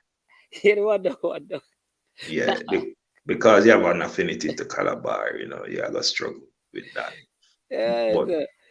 But Quarry was the standard bearer for us in a time when we were not producing, you know, the kind of athletes that we are producing. And I would have to agree with Cranky. But more persons are saying, all right, so let's keep that because some persons are insisting that he 4th is a good position for him. But Arthur Wint, Arthur Wint did 100 people and medal, 200 and medal, 400 and medal. Fair enough. I don't think it's in 2, 3, and 4. I think those three names, you can spin them around, you can mix them up any way you want, but those are definitely men who have to be in the top four. Yeah, because when I checked out Arthur Wint, I didn't realize that this guy won medal in the 100 meters, 200 meters, and 400 meters. Donald Quarry was predominantly a 200-meter runner, you know. Yeah. And Fair enough. then George, some person are saying that George Roden should not be in the top 10. George Roden is a double Olympic gold medalist, you know. What did he win his gold medals in? Individual events or relay? I think I checked it. George Roden, he is a longevity issue. I had a problem with him because he didn't do a lot of. I don't know why. I think some boycotts in some of those during his time affected his ability. So let me just go and check it again. And because when I did the research, I think because of the longevity issue, I had him down there because he never had a lot of like a lot of races that he did. He has right. He won gold medal in 1952 in Helsinki, and also in the relay. That is the only Olympic that he ran in, right? But he had the 400-meter record. He was a 400-meter record holder.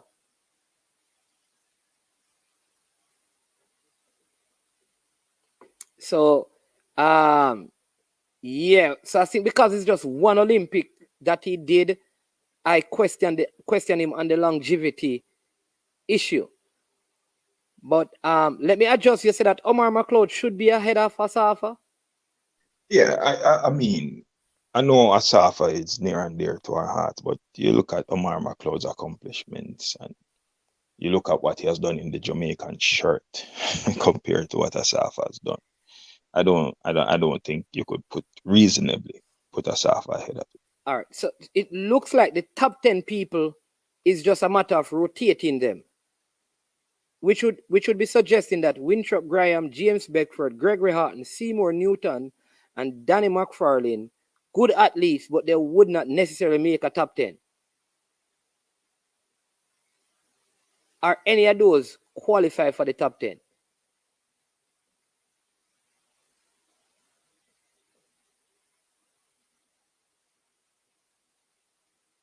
I think preacher is muted, so let's go on.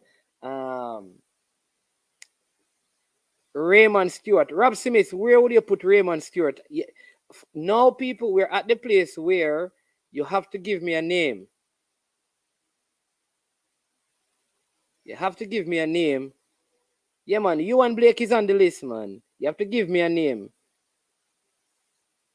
Blake is on the list. You have to give me a name of who you want to be replaced. All right?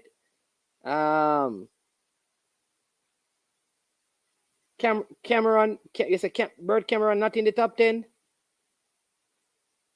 Okay. Whoa.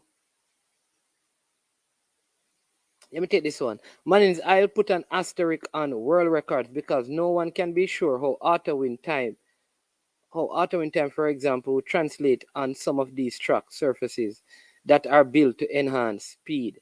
Yeah, but a world record is a world record, you know, because it is what it was. So you have to leave it there. You have to leave it there, right? Raymond Stewart, Rob Smith, who do you take off and put on Raymond Stewart? That is what you need to start telling me now, people.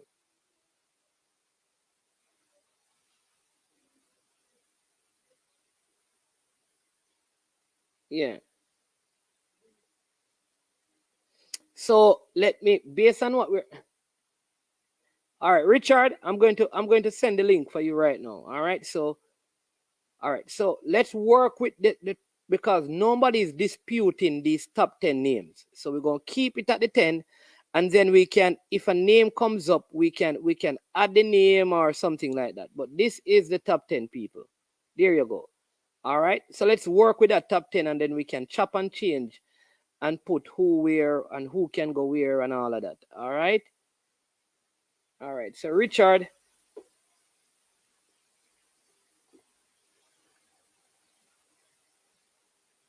So that is the top 10. If there is somebody that you think should be taken off from the top 10, we can do that. And then, bam, add somebody else. But like I said, I think those top 4 are kind of set. Yeah. Parchment, Bailey and Lynn. No way, Rob Smith, ease yourself. All right. Bert Cameron not only won that medal, but he dominated the event for a few years. Remember, he pulled up in a major event when he was a favorite to win. Parchment should be ahead. Whoa, Donovan, Sir DV. People, this is Sir DV. Pioneer was waiting on you, you know. Oh my Lord, you need to come on and give me a thoughts, you know, because you're Donald Quarry nearby, you know. Is he number 2 or is he number 4? I'm going to send you the link, or you can call me on WhatsApp, Sir DV, and come on the list. All right, so some people are saying that Hans Parchment should be we just took off Winthrop Graham, you know. Who are you going to take off and put on Winthrop Graham, Eagle Republic? Yeah, Lennox Miller, Sir DV. So who do we take off and put on Lennox Miller? Yeah. Hey, this thing tougher than I think. Yeah, because Lennox Miller must be in it. Editor-in-Chief and Sir DV, Tuffy Rudy, Chris Wayne. Who do we take off? Pioneer. Cranky, all the truck and take off George Roden. Oh my Lord. Whoa. Man said take off George Roden. Oh my Lord. George Roden. And put on Lennox Miller. All right. People may work with you know. Lennox Miller.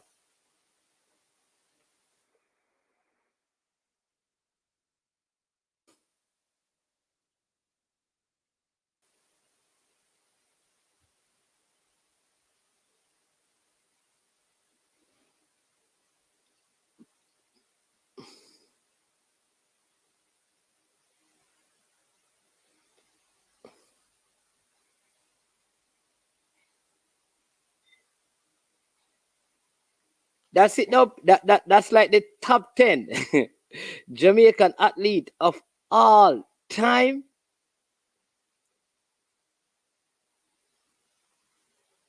Ay. Usain Bolt, Arthur Wind. Ewan Blake is 5th. Whoa. Omar McLeod, Asafa Powell, Bert Cameron, Hansel Parchment, Lennox Miller, George Roden don't make the list. Winthrop Graham don't make the list. James Beckford don't make the list. Danny McFarlane don't make the list. Whoa. Nesta Carter, Michael Frater.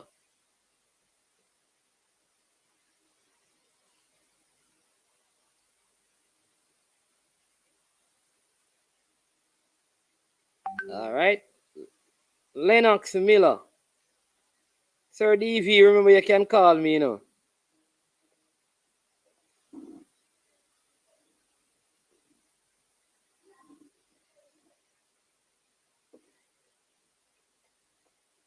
All right, let me just call it. I sent you the link, man.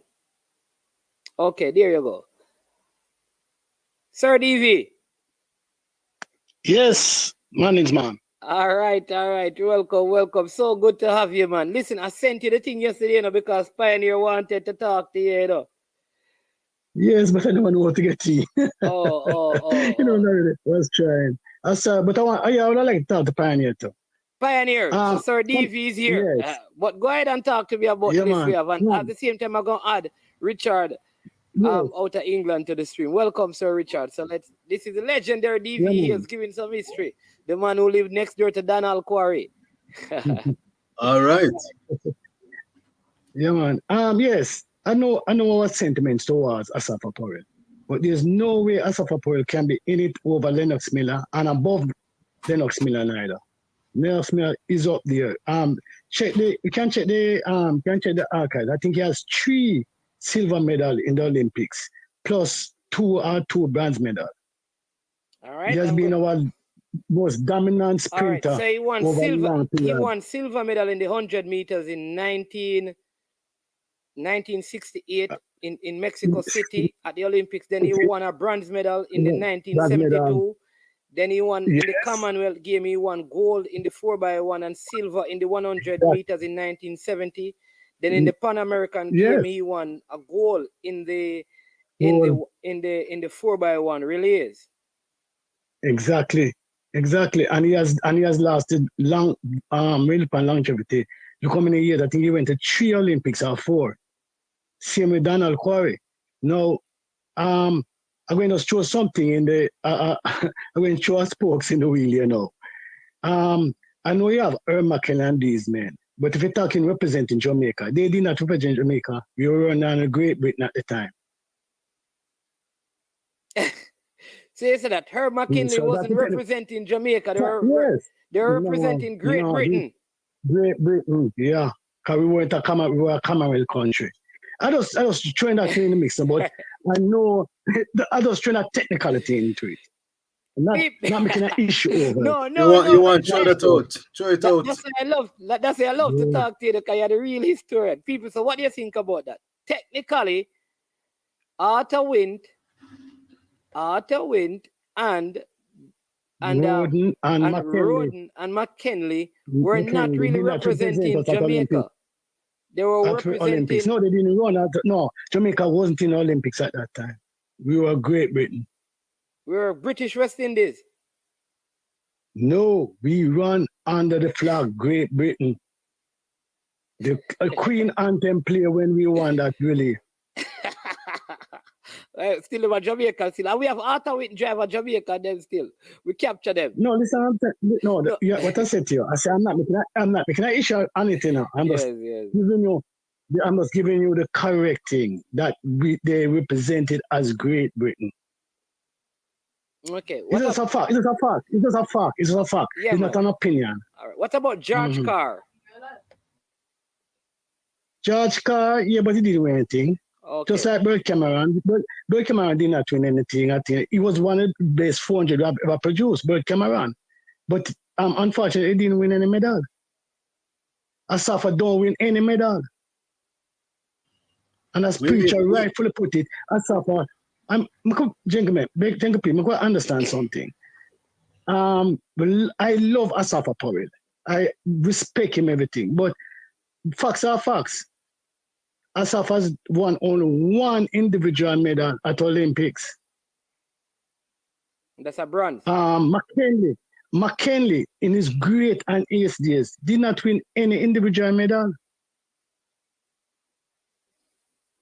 That's why I think Donald Quarry would have been second because he won the gold and the silver. Okay, so what about Arthur Wint? Silver over the Arthur Wint won gold. Yeah. Yeah, but remember my take, you know, Arthur Wint was representing Jamaica. It was Great Britain. All right. Whether we like it or not. Bert Cameron was a He won the 1983. Yeah, man, 1983 World Champion 400 meters Helsinki. In Helsinki. Yeah. What? Bert Cameron have Helsinki what? In what? Olympics? Yeah. In Olympic? No, the 400 meters World Championship, inaugural World Championship. The World Championship. Yeah. Right. That is one. Yeah, but we're using World Championships and Olympics, though. Yeah, man. You said he didn't win anything. Right, but I'm criteria. Saying, if we use World Championships and medal, then it's unfair to the people who didn't have World Championship. They had Commonwealth Games. Yeah, but we have the Commonwealth game in here. But we use the Commonwealth game as well. Okay then. Because it's body of work. Are you saying Bert Cameron one medal is worth more than the 2 silver and bronze medal that Lennox Miller has achieved? at Olympics. I put Olympics above World Games. But he is above. We have put him above. Okay. Yeah. Okay. No problem. But I just throw that in the mix though. But Lex Miller must be in it. Must. Over Harton. Harton not on the list, man. Harton. Okay, yeah. Okay then. Mm-hmm. But Lennox must be in that top 10. Must. Well, he's 7 at the moment. Oh, same. Okay. Well, I yeah. dispute this position. I won't dispute the orders. I just talking about the top 10. And Herb McKenny, wasn't Herb McKenny the world record holder at one point on dirt track? Yeah, man. Because we have those things in terms of global impact, you know. I'm not saying no, but I don't know. But you know, I might so to be honest, for me, records, and I hear the comment to them keep saying record was made to be broken and things that I don't put that great credence to record over medal. I put medal first. Most people put medals first. World records come into the equation. Most people should put medals first. It's a logical thing to do. If not, Asafa Powell is the greatest sprinter the world has ever seen. Hey, nobody have the most world record like him. All right, hold on a second. But yet, break it twice. I need to apologize. Editor-in-Chief 3, you got blocked by error. All right, it's a mistake that was made, so we're gonna make sure you come back on. All right, go ahead, and then let me just hear from Richard. This person, Asafa, is a catalyst for modern-day Jamaican sprinter. Powell changed the way we approach transitioning from junior to senior. Before Asafa, we ran to America to get burnt out. All right, Richard, what say you about that statement? And then we hear from Sir DV. Hold on, which particular statement you want me to comment on, big man? That one on the screen. Asafa the catalyst. Listen, that's a great show in terms of Asafa being a role model and a leading light in Jamaican sprinting. When Asafa was breaking the world record and running those bundle of sub-10 clockings, he really put Jamaican sprinting at the forefront on a world level, and in terms of taking on the Americans, the Maurice Greens of this world. Before we had Rhea Stewart, who was knocking on the door. I remember seeing Asafa for the first time, a young Asafa. I think it was at the 1996 Atlanta Olympics. I'm not sure if it was, but 1996. When did Asafa Powell first break? He was on the scene. The first time I saw him, I don't know if he full started, but he was running really well as a young pretender. And I said, this guy, he's got potential. But what Asafa went on to do, breaking world records, running a record number of sub-10 clockings, phenomenal. Of course, his Achilles heel was winning the big titles. I think the biggest title that he actually ended up winning was the Commonwealth Games. And even then, he didn't blow the field away. But I remember him winning the Commonwealth Games and taking the proverbial monkey off his back. But it was very difficult. I know he had some issues in terms of producing his best on the world stage. But when someone like Usain Bolt enters the equation, imagine how you feel. How can you contend when you know your own fellow countrymen, no matter how fast you run, how much you believe you can win the race, that you want to win a race, and a man like Bolt rocks up on your marks, get set, go, and when the race is over, there's a man who's on your tail ahead of you and you can't catch him. Listen, that was an unenviable position to be in. So props to Asafa Powell, because at his best, sensational. But in terms of campaigning for medals and campaigning against the best in the heat of battle, not quite cutting it, but respect to Asafa. All right, Sir DV. Yes, all right. No one can take that. Asafa, and I'm going to put them in category. In modern days, did re-establish Jamaica on the map in sprinting, but the man that first did it was Lennox Miller. no, I can check the records.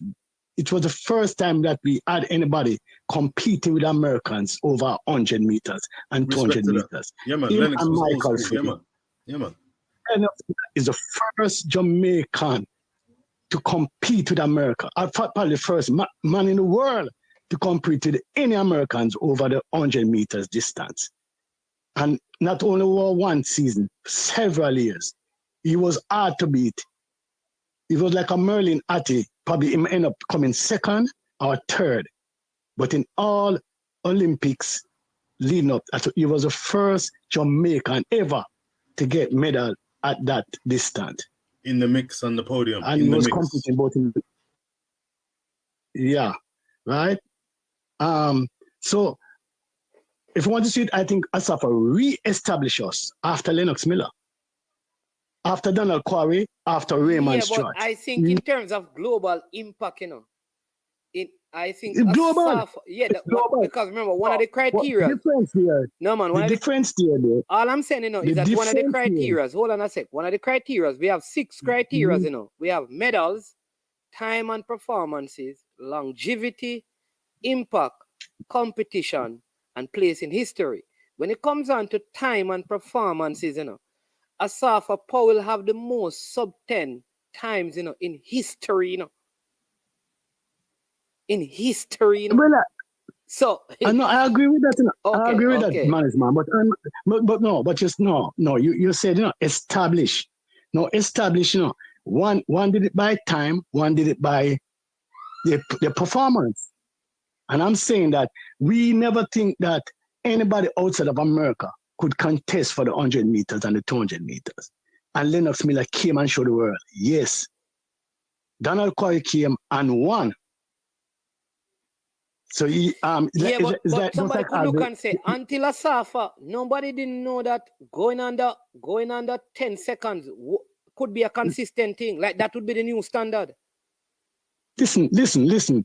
I understand a lot about times in different time. I mean, that's why, you know, in athletics, for me, I really look on comparison of time to past times. I look at it. And I remember as well that Asafa was competing with a couple of the greatest and fastest men in the history of all of track and field. Usain Bolt, Justin Gatlin, Tyson Gay. These guys have the fastest time in the Ewan Blake in the entire history of track and field. So the competition that he was up against is no ordinary competition. So I think him being on the list is well deserved in terms of, you know. No. Maurice Green. Maurice Green. I gotta tell you something. For me, in track and field, man, you're going to laugh now, man. But I know I certainly won't be alive that time, and I don't know, and I'm going to speak of you. But in times to come, people will be doing something and laughing at our nine. You really believe so? Well, when people did 10, it was unbelievable. Right? That was current years. When people doing 10, it was unbelievable. No, 10 is a joke, don't it? No, I'm saying, how can you look at Donald Quarry and Miller and Jesse Owens and try to compare them with 9? He said them can't run. But no, what if they were in this time? We don't know. And what if Asafa was in their time? Could he do 9? So I'm telling that over the years, the human body and everything, and all technology changed. So I am telling you that, as I said, I know I won't be around, but in time to come, people will look at our 9, what we are doing at 9 as joke. Because they will be doing 8 odd. Look, there's no doubt about the point that you're making about comparing eras. There's no doubt about it. It's very hard to compare eras. Jesse Owens running on timber tracks is going to be a different thing. There's more heightened, increased technology nowadays. I remember Carl Lewis when he won his first of 4 gold medals in the LA Olympics. The man ran 10.05 in beating the likes of Sam Grady, and 10.05 was a fantastic time. So the 10.0 1:10:05 there and 10:07 was a quick time. So times change, absolutely. You've got to agree with that. Yes, because if we're going to look on times, just Owen couldn't beat Freighter in 100 meters today. Then that's what I'm saying. No, but you can't do it like that because. Why? No, if we're going to use time, to establish, look at the time. But look at the times that all right. So if time is not a factor, then somebody could say no. It has to be. No, I'm not saying time. It is not. I'm not saying time isn't a factor. No. Don't get me wrong. I'm not saying time isn't a factor. Follow what I'm saying, man. Time relative to the time. Yeah, but that's what I'm saying. But look at that. What you are doing, What you are doing, is that you're sticking to one of the 6 criterion. Let me give you them again. Medals. So some people, because of the quality of the medals that they have earned, there are other people who deserve to be on it because their times and their performances are what we call out of this world in their era. Their longevity is important because there are some athletes who have maintained a longer time at the top, like a VCB or a Merlin Atti, as an example. All right, then impact is like, so all of these things are different criteria. What impact globally did my performance have? Competition, who did I go up against? Because if I run races against say sprinters from probably some undeveloped track and field nations, then people will measure the quality of the competition. So place in history. You understand? Yeah. I understand what you're saying, man. But all right, look at how I look at it. We could take away both time. I want to use both. Take away all about times, right? Yes. But leave his achievement, the medals that he win at all the Olympics. Would you rate Asafa Powell over him? If I rate Asafa Powell? No, listen to the question again. Take away all of both times that he did at the Olympic. Yes. Take away the times, but leave the achievement, the medals, and the race he won. Of course, because in all of those races, he defeated Asafa Powell. So I would have to rate him over Asafa. Exactly. No. That's the point I'm making. But yet still, Asafa would have a better times than him. No. No. Asafa don't have better time than Bolt. Bolt is a world record holder. No. Listen to what I'm saying. Mannins. What the big man just said is that if you took away the stellar performances that Bolt ran in those championships, and say that Asafa would have better times than him. Because if you take away Bolt's time, you have to also take away Asafa's time. You can't take away Bolt's time and leave Asafa's time. No. But you're not understanding. I am showing you why I don't put credence on time. Because one person all then can remove all right, so let's remove time for all the athletes then. No. For the point I'm making, I am giving greater credence over achievement than time. Not moving away the time. Fine. But I was using an example where low down times come to me. To me, times is low on the list because, and worse when you compare it over times. In other words, then I could not use nobody time here to speak to Jesse Owens' ability over Jesse Owens. You get me? In other words, no matter what Freighter does now, if Freighter is running, how much Freighter fastest time was 9 points. I will never give that one credence over Jesse Owens. However, no, because guess what? No. Here's what no. Yeah. All right. So Asafa Powell has faster time than Jesse Owens, but there's no way he could be on the list over Jesse Owens. Over Jesse Owens? That's the point I'm making. Exactly. No, but what I'm saying to you is that we are agreeing with you because on certain criterias, Jesse Owens would lead him. I am saying whomever we're measuring Asafa against, you have to also look at all the things. You can't just say remove the times because there are other factors. Jesse Owens. No. Remember, we are not using what I'm saying. all right, I think you are missing our point, you know. We understand, everybody understand you, you know, but I don't think you're understanding us. Okay, all right then. We're gonna get clear. Asafa time. It's not time. What we're saying is, you see, you keep saying time. Would not come over Lennox Miller's achievement. No, man. So Lennox Miller have to be ahead of. But to me, but we already established that. list, But Asaf, what I'm saying to you is that Lennox Lewis is at 7 and Asafa Powell is at 8. Okay. Sorry, I didn't get that. Yeah, okay, then agree. That's what we are saying to you. What I think you're arguing is that Asafa Powell should not be on the list. I think that is what you were saying. No. Yeah. I'm sorry, I wasn't seeing the list. All right. So I was going by let me what give you I an thought. example. Hansa Parchment has a gold medal in the Olympics, but we have Asafa above him because we believe Asafa Powell and other criterions is ahead of Hansel. Longevity, that's one. Impact globally, that's 2.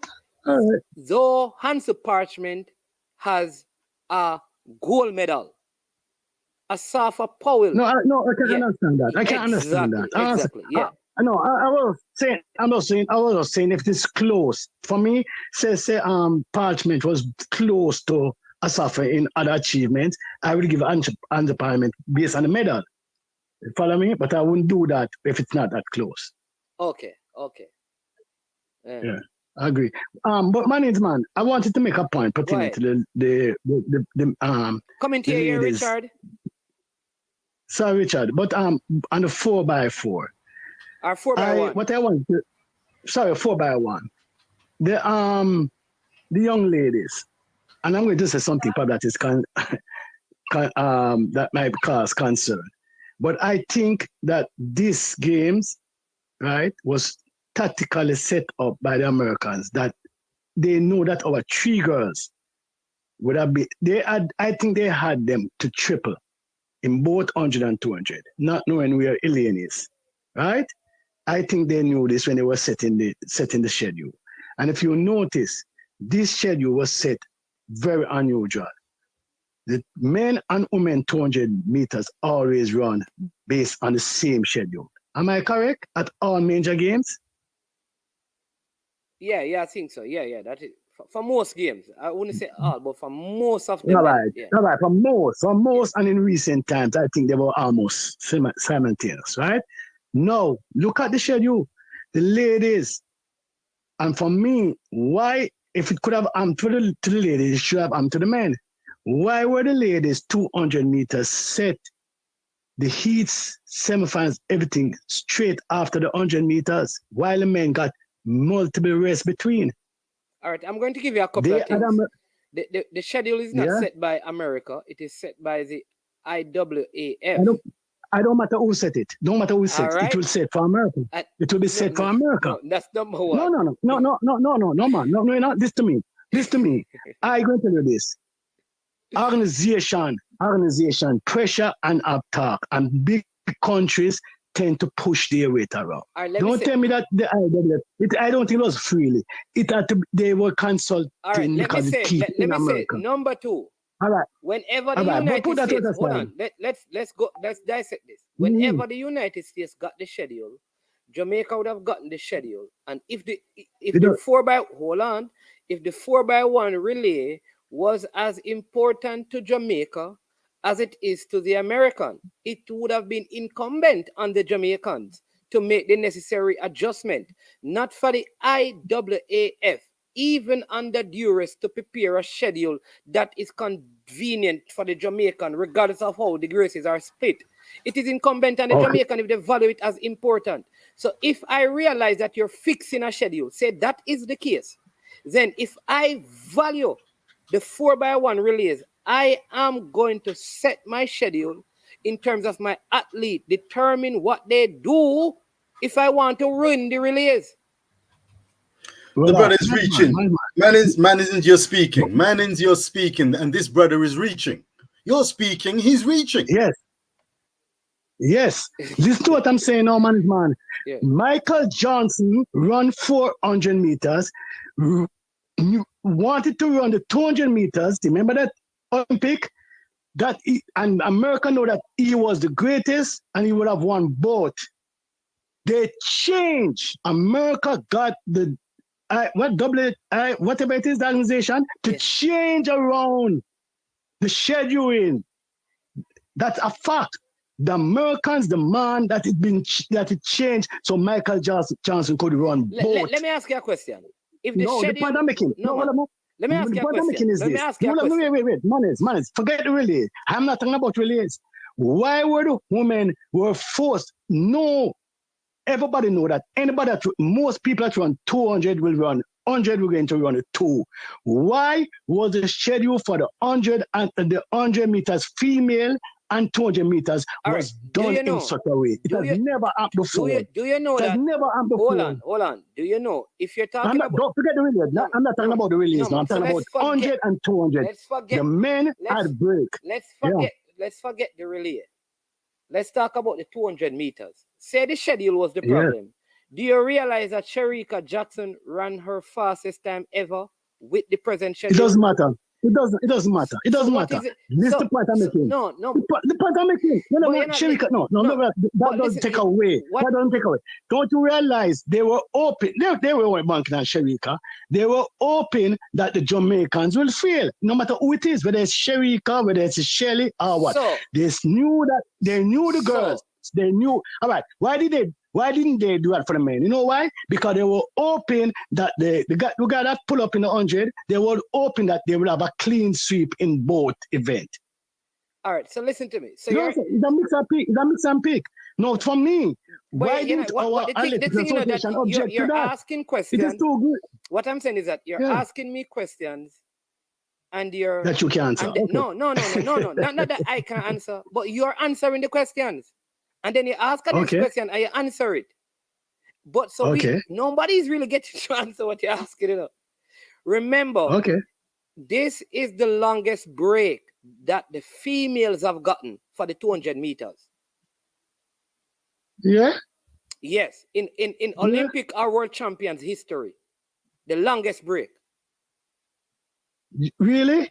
Really? This is the longest break the athletes have had, because many people were saying because of how the 400 meters women final is that had no American in it, because of how the schedule was set, it would have been the 400 women, right? 400 meter women that we had, right? The 400 meter, how it was set up, it means that Jamaica could have even used their flat 400 runners to run the mixed relay.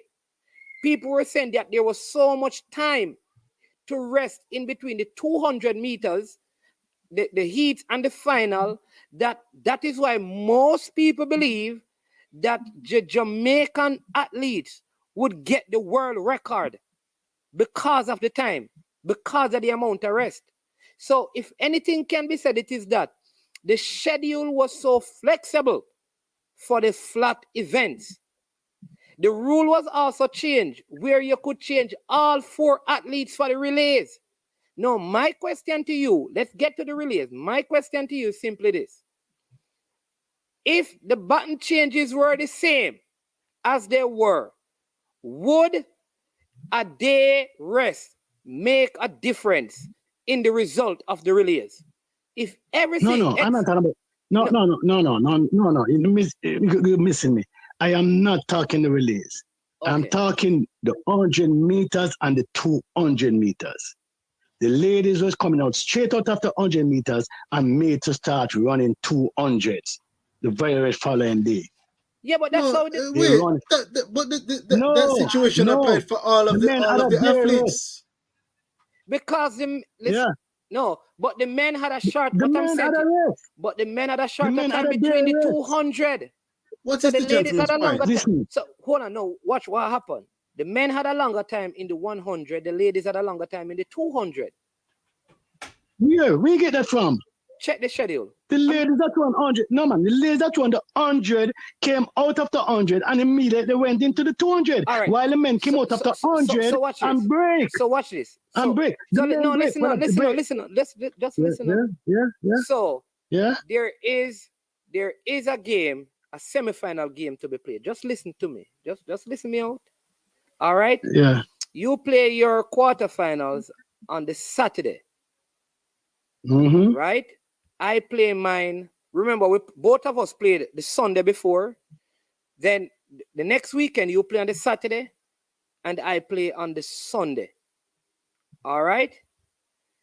We play on the. So you play on the Saturday, I play on the Sunday. We play the game, the finals on the Wednesday. But the previous weekend, you played on the Sunday and I played on the Saturday. Both of us have the same amount of time. And that is the point I'm making to you. Okay. But the point I'm making to you is about this game that's finished. Did the ladies and the men run their 100 meters and Mannings? All right, so let me give you the schedule, because let me bring up the schedule and give you the schedule. Don't worry yourself. Yeah. Because the suggestion that I can't agree with the suggestion that the thing was rigged. All right, so all right. Yeah, man. So timetable. All right. Day one, on day one, the heats of the men 100 meters were run in the evening session. Mm-hmm. All right.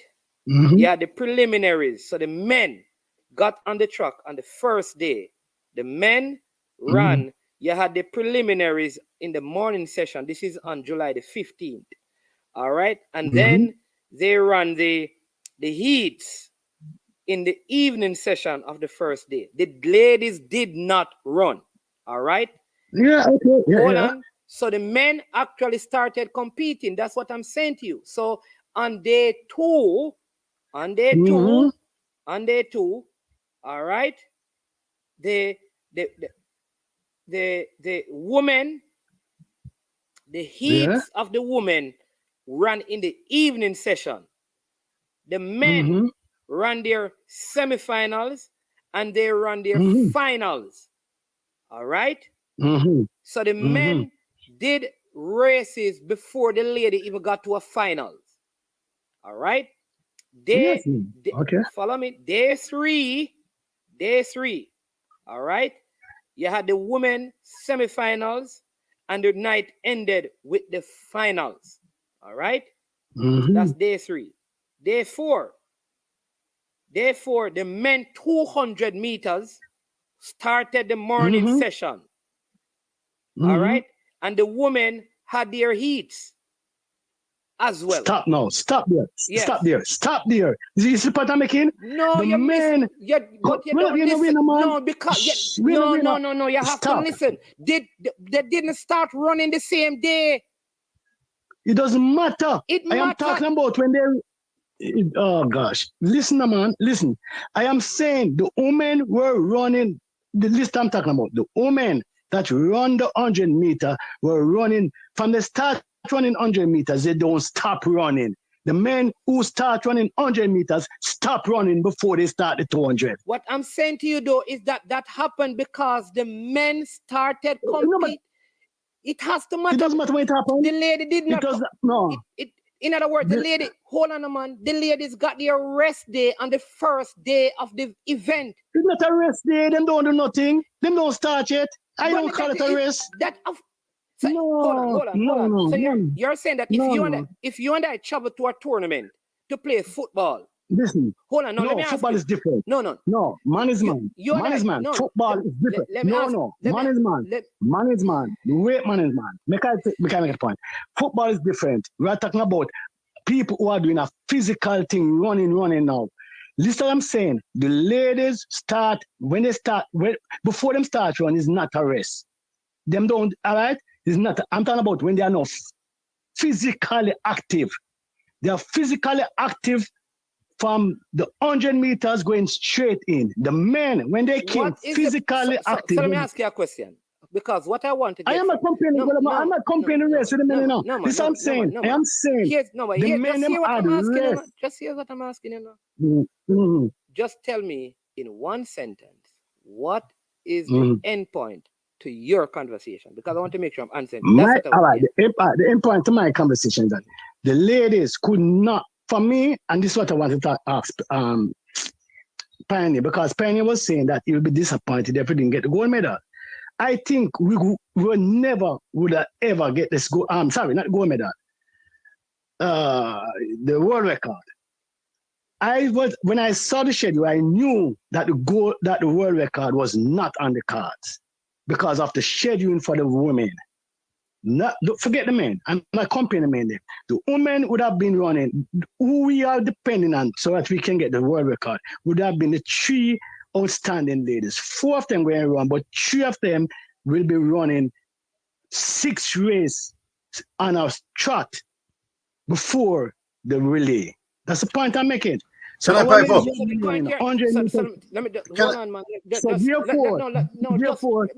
DV, come on, man. Let us have a conversation. We just want to settle the point.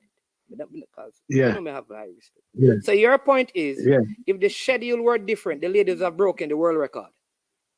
No, I don't know. We have a better chance. So if we have a better chance. Let me just bring out the point. The point you're making is that you believe we stood a better chance if the schedule that was for the male was given to the female, the world record would have been broken in the 4x1 for women. Yes, could have been. Yeah, it would have been more realistic for us to break the world record. Realistic. I put it to you that our inability to get close to the record had more to do with poor button execution. No, I know that. I'm not agreeing with that. I'm not disagreeing with that. Let me make my point now. Let me make my point. I know you agree with it, but I want to make my point. I put it to you that our inability to break that record had more to do with no practice in button exchanges, poor setup of the team than rest. No. I will tell you this. If we had a smooth button change, you saw Shelly leg, you saw Elaine leg, you saw how slow they were, especially Elaine was not physically fit. So after those runs, she was very fatigued. So too was Shelly. The speed wasn't there. Carla. So let me just ask this. So Sharika was fatigued as well. That is why she ran so slow. She couldn't catch back the lady. Listen, I'm saying no. Sharika did extremely well, you know. You're not from the point I'm making. I'm saying all 3 ladies weren't all right. Sharika, to me, give us a bolt. Sharika was in the shape of our life. So too was Shelly, but Shelly, who is not remember that Sharika she used to run 4, you know. Sharika, her makeup is much stronger than the other 2 ladies. Far more strong. So her recovery rate and her strength had put her in good stead. But not Shelly and not Elaine. It's not Sharika alone and run really. Shelly and after the 6th rounds, those 2 ladies went, especially Elaine went down. They weren't getting stronger. If you listen to Shelly's comment before the 200, she said the 200 eats our feet feel like lead. No, you think people running at that speed, right? Without the level of strength that Sharika have, could come back and repeat so we get a world record. I'm not saying we couldn't win, you know. But I knew, for me, even with great button change, I don't think we'd have made the world record. Could not, because the ladies' leg were not. For matter of fact, if Sharika had rest, she run even faster than how she ran in the relay. No matter how fast she ran that leg, I agree she ran a tremendous leg. She could have gone faster if she had the rest. Carla, you're jumping the gun. Man is man, I've got to make a move soon, but I need to speak and we need to move this conversation along. Listen, fundamentally, and it's one of the points that I came on to make. I feel quite strongly before the event in Eugene, Oregon took place, I was a little perturbed and disturbed by the number of platforms and Jamaican fans who seemed adamant that it was a matter of when the world record was going to be broken by the Jamaican quartet. There was no talk about schedule. There was no talk about the opposition. It was almost a done deal. I said, baton changes. The whole world of relays is precarious. Things can happen. It's similar to the hurdles event. Things can happen, but with the baton changes in relays, nothing is ever guaranteed. My plea was, as day follows night, get the baton round relatively safely. Hopefully the ladies would have had some practice and they bring home a gold medal. Win the race first. That means getting through the rounds, taking on your opponents, running the best race that you can, given the circumstances, given the lack of training available, and win the race. It was never a gimme. Oh, now I've not heard anyone talk about how well the Americans performed. All I'm hearing about is world records.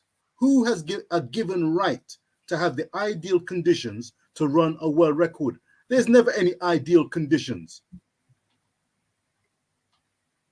They didn't win the race. I was on Unseen Sports TV when the relay took place, that 4 by 100 took place. And Unseen literally went silent. After the first exchange, he went silent. I had no visual at the time. I wanted to know what I want. Has the baton dropped? What's happening? Speak, I said. Speak, Unseen. Coach Parchi was lost for words. By the time I got visual, lo and behold, we saw what unfolded. A silver medal. Is that a crime? Kemba Nelson has been thrown under the bus, wholly unfairly in my view. Elaine Thompson-Herah has been taking a bundle of criticism. Listen, they're only human. Everyone, that means all competitors, knew the schedule. 100, 1, 2, 3 sweep. 1, 2, 3 sweep. 200, first and second. Elaine had niggles. She had a shoulder injury. She had the Achilles situation. That was a given. We saw what she did in the 200 meters final, which she made, and she didn't produce her best. So I think this talking about world record and if and buts and no, it was never a given. Win the race first and give credit to America who came across the line. Sharika Jackson was finishing like a train. It was I don't know, a Jamaican team that far behind going into the fourth exchange was highly unusual. It was what it was. They'll come again. I think it's imperative to get practice sessions because the British team, that's how they win many medals in the male and female equivalents. They get training camps. They train hard. The Canadian team trained hard. Andre DeGrassi held off the prime American quartet. Noah Lyles, Marvin Bracey, Andre DeGrasse, who was sick, held off Marvin Bracey in the form of his life. Are we going to bang the drum and criticize the schedule for Marvin Bracey not running down Andre DeGrassi? Let's have a little humility. Have a little humble pie. Let's acknowledge and give respect where respect is due. Let's not beat down on individuals. And let's say, well done, Jamaica. 2 golds, 7 silvers, 1 bronze. America lit up the place, 33 medals. Jamaica, second on the placing table. America, first by a margin on the placing table. Jamaica beat the likes of Ethiopia, beat the likes of Kenya on the medals placing tables. We salute Jamaica. And there's more to come. That's the good news. There's more to come. But stop throwing people under the bus and let's not take for granted world records. They don't just turn up any time. Let's get a little perspective. That's what I'm calling for. Reason Bar Cesar, Rich Post Sports Cesar. Now you speak. Yeah, a couple of things is that Jamaica actually, because we didn't have enough gold medals, in terms of the medal ranking, I think we finished 4th. But let me say this. I think Jamaica finished 4th. They finished 4th on the medals table, gold, silver, and bronze. But there was a new competition introduced, the placings table, where Right, you the get play points system, for which is different from the finalists. medal table. And And I'm going to go Jamaica by the came medal table. Yeah, second, man. outstanding achievement, 110 Second. points. Yeah. Second, outstanding, outstanding. Yeah, But we're let's not finished. throw Kemba and them No, people on the under the medal bus. table. No, man. On the medal table, I think it's third. That's we finish. Fourth. Yeah. Fourth behind who? Behind who? Kenya and Ethiopia. Oh, Ethiopia too? I didn't know. I thought it said Kent was Kenya. Yeah, we I didn't know Wait a Ethiopia. minute. No. I wonder if Jamaica finished No, third. No, man, we finished third. I think they finished third. Two goals, 7 silvers, trumps 2 goals and 5 silvers by Kenya. Right. So Right. I think it was third we can indeed. go there and My find apologies. it. Let me just find it. Yeah, man, I think we finished. Yeah, man, we finished. Yeah, man. Caller, you're right. I think we finished 2-7. third. We finished sir. third and overall Yeah, we second. finished third on the medal table behind Ethiopia. Yeah. Outstanding. Yeah, Outstanding. exactly. Ethiopia, phenomenal. Yeah. Big up. Right. Third. All right. So let me say this, right? Rest is always important. And I will go back to when the Asafa Powell, the Usain Bolt, Ewan Blake, who doubled 100, 200, and they retired. And they broke the world record. They complained about being tired. But that team, what propelled Jamaica, because relays, rest is important, but relays is always about will to win. And what I know is this: until Jamaica can execute proper baton exchanges, we cannot and will not break any record. The button, and that is the issue we have. Because I am saying, even with weary legs, if we had perfect button exchanges with weary legs, we could get the record. You think so? I think so.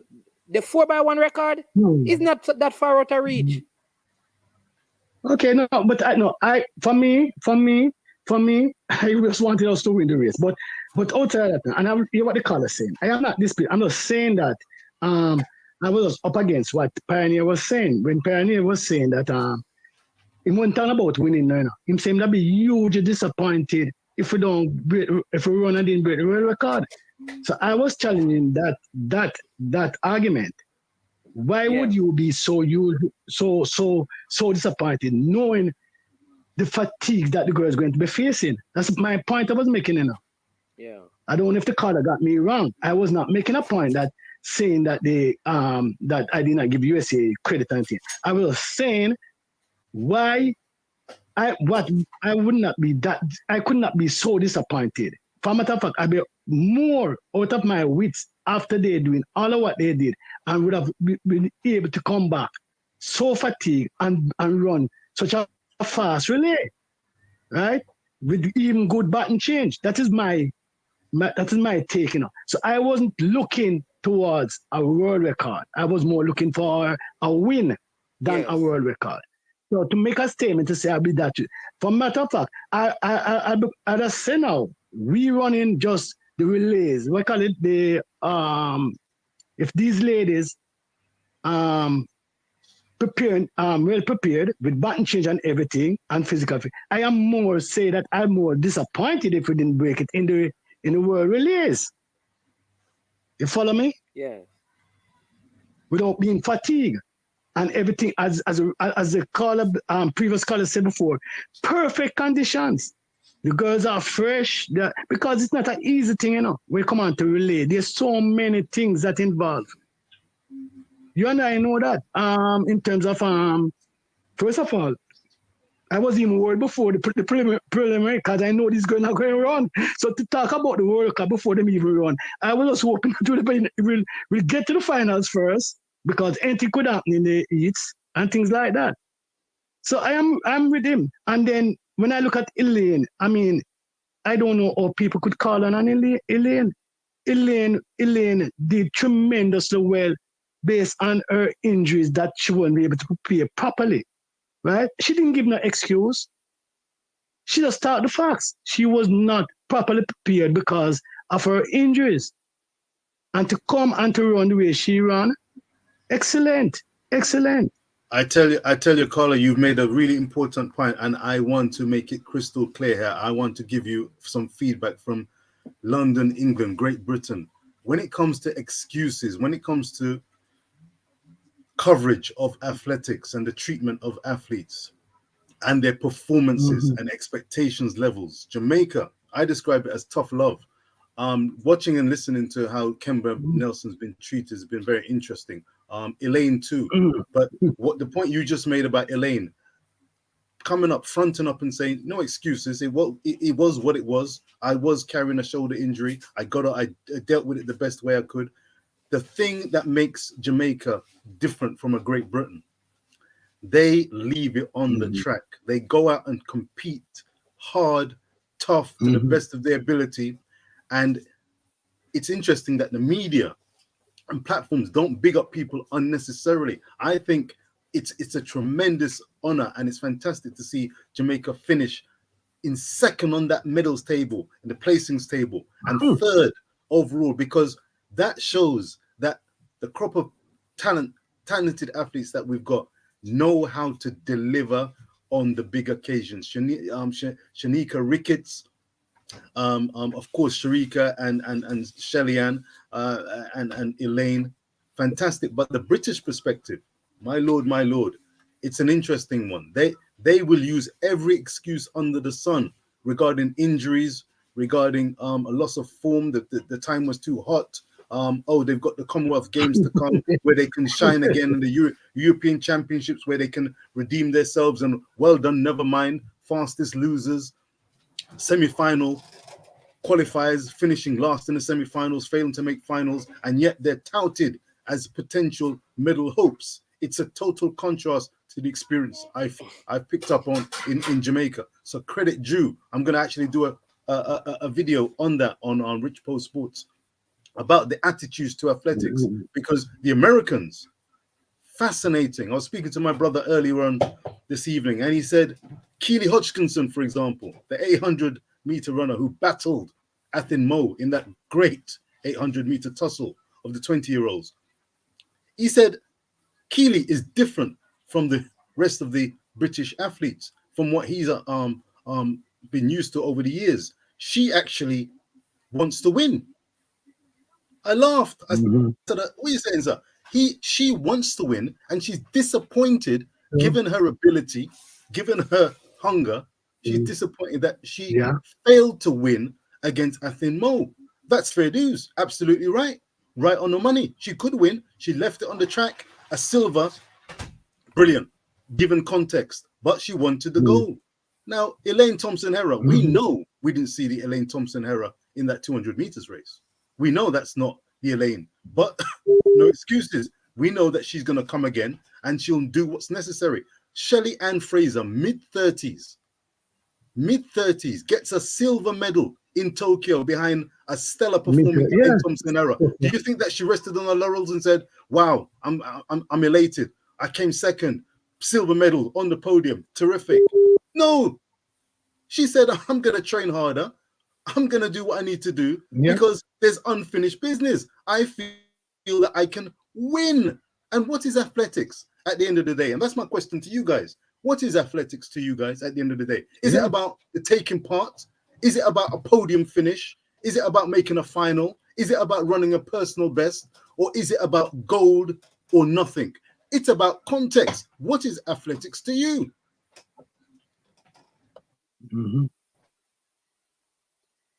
For matter of fact, the Olympic game was created for what they call, I think it was friendly rivalry. It was just about competing. And Manis, I don't remember if I said this to you, but I was very shocked and surprised at the end of it. I don't know how to your caller. What's your calling name? We call him Richard. Richard. Yes. Richard, you can tell me if I'm wrong. Is this the first game that they're going to award team as the winning team? Yes. I found that very surprising. Yes. Very surprising. Yes, and me I asked too. The question why. Yeah. And I asked the question why. I think the World Championship is a little bit different from how the Olympics are, though. No. Don't get me wrong. This is not the first World Championship. Have you ever had a champion winner? Yeah, man. What I'm saying. Yeah, No. but Yeah, man. I'm agreeing with I you. kn- All right, go ahead. All right, okay. go I ahead. just Go want ahead. to, I just want to know. No, Yeah, no, man. I just know. I'm just saying. I'm just saying. You see the point because I Yeah, was man. So listening to your call earlier. I You am said, agreeing with you man, that this is the first yeah, time. All I'm saying is that first time. Okay. The Olympic Games is a little bit different from the World Championships. So you may not No, I see, know that. yeah, I you know may that. not I see the know that. same I thing know in that. the I know that. Olympics. Yeah, yeah. That's all I'm saying. Because the No, no, Olympic no, Games is no. more events, so it may be a little bit different to do it in the Olympics because it at the Olympics you have all the sports. So they may not I be able agree with to. you now. Yeah, I yeah. understand. I understand That's all all I'm of that. saying. Yeah. No, no, man, I'm understanding that. I'm talking about the games. This game. Is it the first time? So what? It's the first official time in a world championship. Yeah, It's the first because official they that don't they've call it got the. gold, Okay. silver, and It's not bronze called and it. It's prizes for like the the first three Olympics is not countries. called the Olympic Championships. It is called the Olympic Games. This is Man called. is man. I'm not talking about Olympics. I am asking, I just ask the question. The game that just That's what I'm finished, saying. You're the saying, World Athletic but Games. you're not listening. Is the first time? Yeah, all right. What I'm saying, though, all I'm asking you, Sir DV, is just listen what I'm saying. You keep saying the games. They are not games. That's all I'm saying. You keep referring to it as the games.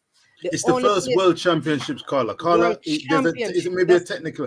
The the first world technicality of Okay, championship it. then. where this All Yes, right. has been used. because when you say it's like Okay. it's called. Hold All on, right. Okay. Okay. hold on. Okay. No man, Okay. let me just explain now, and then I'm going to give Mm, you time to talk. mm. Me, right?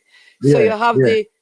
it's called the Commonwealth Games because when they are games, it involves many events. It goes Mm-hmm. beyond track and field. So it's called the Commonwealth Games because it's called the Pan American Games because they involve other sports outside of track and field. With the World Mm-hmm. Championships, it is just track and field. So it is Mm-hmm. not called the World Games, it's called the World Track and Field Championships. So it's easier for them to give a overall winner by points, just like we do at boys and girls champs, because it is a championship that is designated to track and field events only. That's it. Okay. Yeah. Okay. I'm going to ask the question technically now because I think I see you get technical. Is this the first world? What do you say, called? World Championship. Is this the first world championship that you have a winner? Yes, it is the first time. We agree to that. That this is the first time they're Okay. doing it. It's something that they just started. All right. No. How many we have had so far? I don't know, but this is the first time they announced that moving forward. So this is the first. So this is the first one. Yeah, man. We No, agree. no, but it's not the first championship, though. No. No, obviously not. Okay. No, that's asking.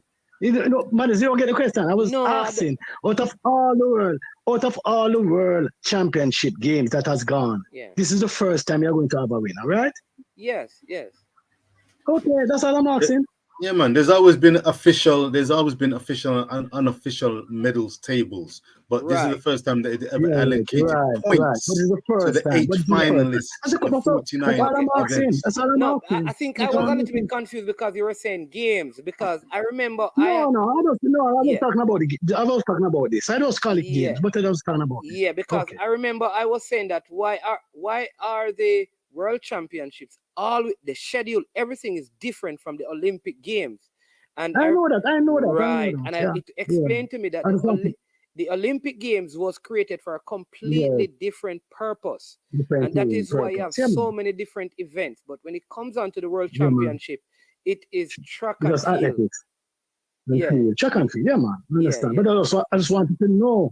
I just asked the question because I found it strange because I never see it in any other one. Yeah. All right. I see you next. The team. Yeah, man. All right. I see Stephen Grant saying that Mannings need to listen and embrace the truths too. I'm not sure what you're making reference to, Stephen. So if you could really help me with that, I'd appreciate it. I'd love to know what truths are. So I don't know because. Yeah, but management. Yes. As the color was saying about, it's Jamaica. We finished second on the table, you know, and if you notice. Again, a lot of people, we in Jamaica, we're tough, you know, and it's a good thing. It's a good thing, and it's kind of bad. When I say good, it's great when you think that you're supposed to win everything. You know what I mean? It is the art of a champion. A champions want to win everything, right? So I don't take that away. But man, I think we were in about 27 or 28 finals, That is where finals. Yeah, I said it in my broadcast. I said this. That is brilliant. But yeah. I don't know if I should use the word brilliant. Let me say this. That is great. All right. Yeah. Remember one of the discussion we had on the platform, I was saying, if Jamaica, you see, now, I tell people this, know that there is points being awarded for in the events at the World Championships. This is Jamaica, and I'm going to tell you why. Jamaica, in our champs culture, you don't win champs based on medals. You don't get placed based on medals. It is about you get points for A's, right? Finals, so now I think there's going to be an expansion in terms of participation in event, because now all you need to do is to get to the finals. Because Jamaica, yes, we're going to always have medalists, top athletes, but I think you're going to see more athletes getting in pole vault once they qualify, because there is incentive for the higher up you finish. You get money if you exactly. So this is like Jamaica's what they call breakfast. Champs, call it champs. Yes, yes. Like this is what Jamaica always wanted. So you're going, you're going to see Jamaican athlete in the Castellan, because listen, brethren, come on. You know what happened at KC? Them go find a fifth farmer. Hey, brethren, you see a big and strong man. Come and teach you everything to discuss, man. All you have to do is get to the final, and you get 1 point. That 1 point could make the difference. I think that is going to happen. But over the years, sometimes KC win champs, and I'm answer, but we don't win. How much KC win our Paris? Not counting field events in the past. But Manins, and to your other caller, this point system that they bring into it and the team concept about winning. That's why I asked the question. Is great, because what happened now is that athletics was more individual. Like for example, as I said, Usain Bolt in 100 meters. What he is Usain Bolt from Jamaica. The relays now is a different thing. Jamaica in lane 4. You understand me? Not Usain Bolt in lane 4, but Jamaica in lane 4. So this is why we as Jamaicans are people in the world, Europe, everywhere, really love the relays, because it's really the country. It's a team now. It's a team now. You get me? I don't know about you, but when I see Shelley and Fraser Price in lane 5, I see Jamaica. No. I know. I'm not talking about how you're feeling. No. I'm not talking about how we're feeling. Of course, we feel that way. That's pandemic in when Irma Kelly them was lining up for the 400, and we see Irma Kelly, right, on the big screen, we feel good. But when everyone the relay and say Great Britain, we feel bad. You follow me? I don't. So what you're saying is that when they were when Irma Kelly and those guys were doing the individual, and they were running. No man. Right, when they were running 400, listen what I'm saying. When they were running 400, you see Irma Kelly, right? Yes. We felt good because we know Irma Kelly is a Jamaican. We felt extremely well. Irma Kelly, win, and the others. And we say, yes, Jamaicans. But when them line up now to run the relay, and we see Great Britain name and not Jamaica, we felt bad. You know what's the point? You know what I'm saying? So let me ask you, because I just want to ask. I'm trying to learn. They did not say. They did not say Irma Kelly. So on the screen, you see Great Britain. You have to let me.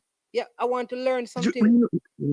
I want to learn something from you. So I just want to ask the question, because I don't know. I genuinely don't know. So let me ask you the question, and then you can answer. All right. So you're saying back in those days, because we weren't an independent nation, when they were running, they said in lane 3, we have Great Britain, though it was like, and on their jerseys was Great Britain. They weren't representing Jamaica. The bibs said Great No. Britain. All right, so I have some No pictures. man, I don't them babe. No, them babe no man. They're not like the today's babe. All right, so let me. It was a sound like we call it marine and things, you All know. right, so when I look at them never that team numbers. Them then I don't think them that team numbers. Yeah, man. So when I look at, I'm just asking because when I look at my when I look at it, I don't know. It says Jamaica. So I don't know. The thing is that I don't know if it is actually in the race. You understand me? But I see them when they're receiving awards.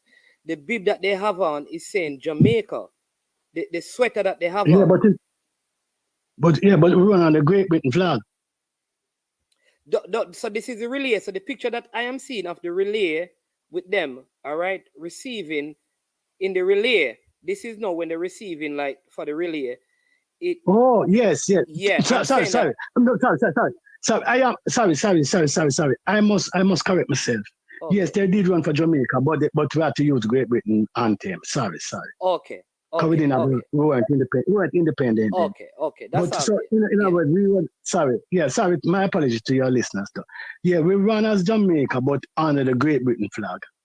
Okay, I see what you mean. Because we were not independent yet. So even if an anthem was going to be played, the Jamaican anthem was not there yet. So it would be no, wasn't there. Okay. Yeah. It was I think the anthem that played was God Save Our Gracious Queen. Yeah. Okay, all right. That's good to know. Listen, always great to have you on, you know, because you know the history, you know, so we appreciate that. We're gonna close out. But Richie, what say you? You when you say something, Richie go jump on his phone and start Google and find and stuff, you know. So he's found some stuff now. Now what say you? Speak, Sir Richard. Well, it took a long time, but the contributor finally acknowledged and provided some clarity regarding the whole national anthem and business there. So yeah, because Herb McKinley is not spoken about in British circles as being a British representative. Jamaican through and through, Arthur Wint, Jamaican heroes through and through. So thanks for that clarification. Just in case anybody. Yeah, man, everything blessed. But yes. Yeah, man. Respect. Listen, I think there should be a lot of feel-good factor around regarding Jamaica. Man is really interesting that you've made a link between the points system and, of course, the boys and girls champs and looking at the points system. Yes, we're looking at the points contributions. That if that can spark in any way, shape, or form Jamaican track and field athletes to diversify and go and participate in other events, that would be fantastic. Because looking at the likes of the triple jump, the long jump for men and women, I can see Jamaicans becoming world class and performing creditably in those events. There's no reason. They've got the speed, they've got the elasticity, they've got the hunger, they've got the drive. If they can get the right coaching in, that'd be great. I mean, Jamaica's got an abundance of speed sprinting coaches, and you can only have so many people on the podium, first, second, and third. You can only do it so many times, but there's so much room for more from Jamaica. And again, absolutely fantastic that Jamaica finished second in the placings table, third on the official medals table, 2 golds, 7 silvers, 1 bronze. Britain, by contrast, 1 gold, 1 gold, 1 silver, 5 bronzes, a total of 7. I had them down for 9 medals. I had Jamaica down at their best for around 13 or 14, but they were extenuating circumstances. When I look at bronze medal performances, you break it down. Dina Asher-Smith, as Everton said, creditable, gutsy run, fantastic run to get the bronze medal. She'll find it hard again going forward, but from being a world champion, Sharika made it. Well, she took that title unceremoniously and deservedly so. She is the finest 200-meter runner out there. Those bronze medals, when you see them, it's always worth checking out and put these races and medals into context. Are they a surefire thing for a podium finish? Are they potential champions in the makings? Are they the first of the runners-up? Or if someone like a Stephen Gardner, for example, turned up for Bahamas, fit, would Matthew Hudson Smith's bronze medal be demoted to a 4th place? If Wade Van Niekerk was in shape and not just returning from injury, could that 3rd bronze position become a 5th place? I'll be breaking things down in Rich Po Sports videos to come. But Jamaica, 1 bronze. Elaine Thompson here, 1 bronze, 7 silver. That suggests to me that we've got high caliber athletes. 2 golds. We need to increase, if possible, the gold medal tally, increase the silver medal tally. But you know what? 10 medals. Hansley Parchment to come. Brianna Anderson, fantastic performance. Listen, Brittany. Respect to Jamaica. Respect. Yeah. And Carl, stop throwing people under the Oh. bus. Stop throwing people under the bus. Yes, Kemba Carl. Nelson, don't get personal. Don't, please, let's not get personal. Coach Minzy did a video on it. Halftime TV, Yeah. I'm sure would think likewise, as well as the likes of Mr. Primo Vision. We don't need to get personal and going into name calling and talking about athletes as individuals away from their actual achievements. Kemba Nelson is faster than the lot of us. Kemba Nelson earned her place through the Jamaican 3A's trials. She earned her place on that World Championship team. She will be better for this experience, but please don't keep beating her. She locked down one of her social media accounts. That is unacceptable. If you want to criticize a person for their athletics achievement, do it constructively and do it knowing that the athlete can only do better in the future and wants to do better. They don't turn up to run a bad race or a poor race. Jamaican is actually hamstrung in a way because they've got athletes who are competing up until finals in the sprinting events. They've got less time to train in the relay. Yes, They're hamstrung by the exactly. success. Contrast that to the likes of the British male and female teams.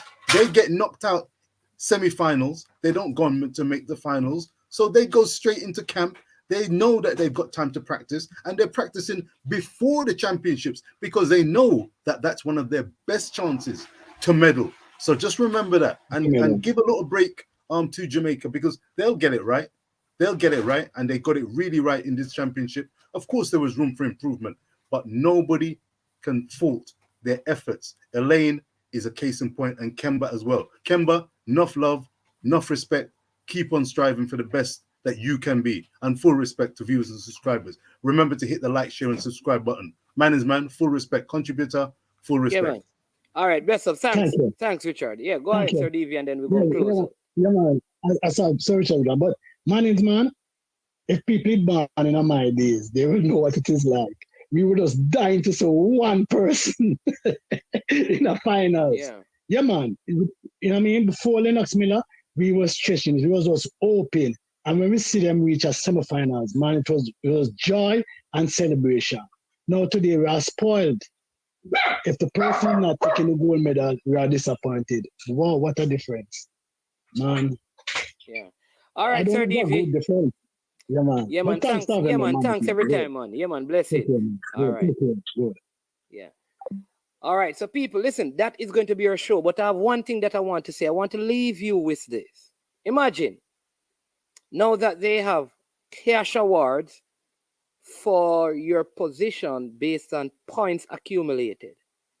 Imagine if 2 months from now or a year from now, someone has some drug issue.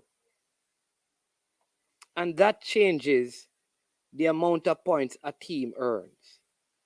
What happens to the money that was given out at that point? What if the positions were changed based on medals or points? Seeing that monies have been given out for the final standings on the table, what would happen to those monies given to the federation to distribute to the athletes? Because it's not like a medal can be retaken. It is the position on the table that will change. And based on the position on the table, you get money. What will happen? I think it's a discussion that's worth have it. And so I leave you with that thought. That is our top 10 in terms of athletes. Usain Bolt is at number 1. We will have some other persons later to come on and talk about it and discuss it somewhere. Everybody's saying, people are saying, money gone, don't call me.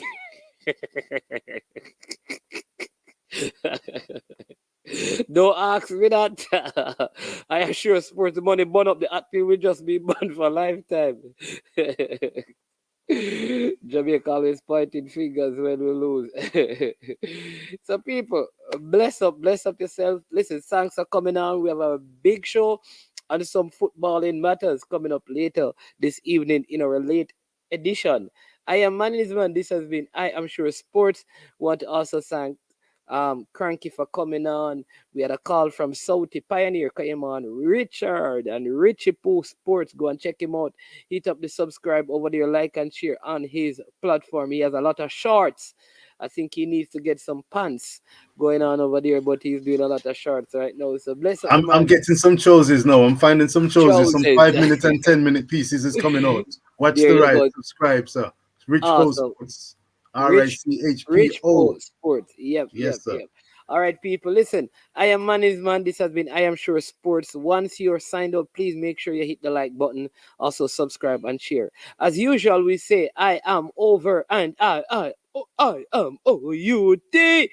You watch about dog, SK New Erdis, the body out there, Sniper King I represent for I Am Sure Sports. You get to me, I say, when you want the latest news and sports and updates and all of that, check out I Am Sure Sports. You know the thing goes in. Remember, cover the whole island. Remember Kingston, Westmoreland, Galchester, Ocherase, Galtigo Bay, everywhere. I Am Sure Sports, check it out for the latest news and latest updates. Sniper King I represent. Where them feel like, yeah, someone on for the food from young, from where they knee height.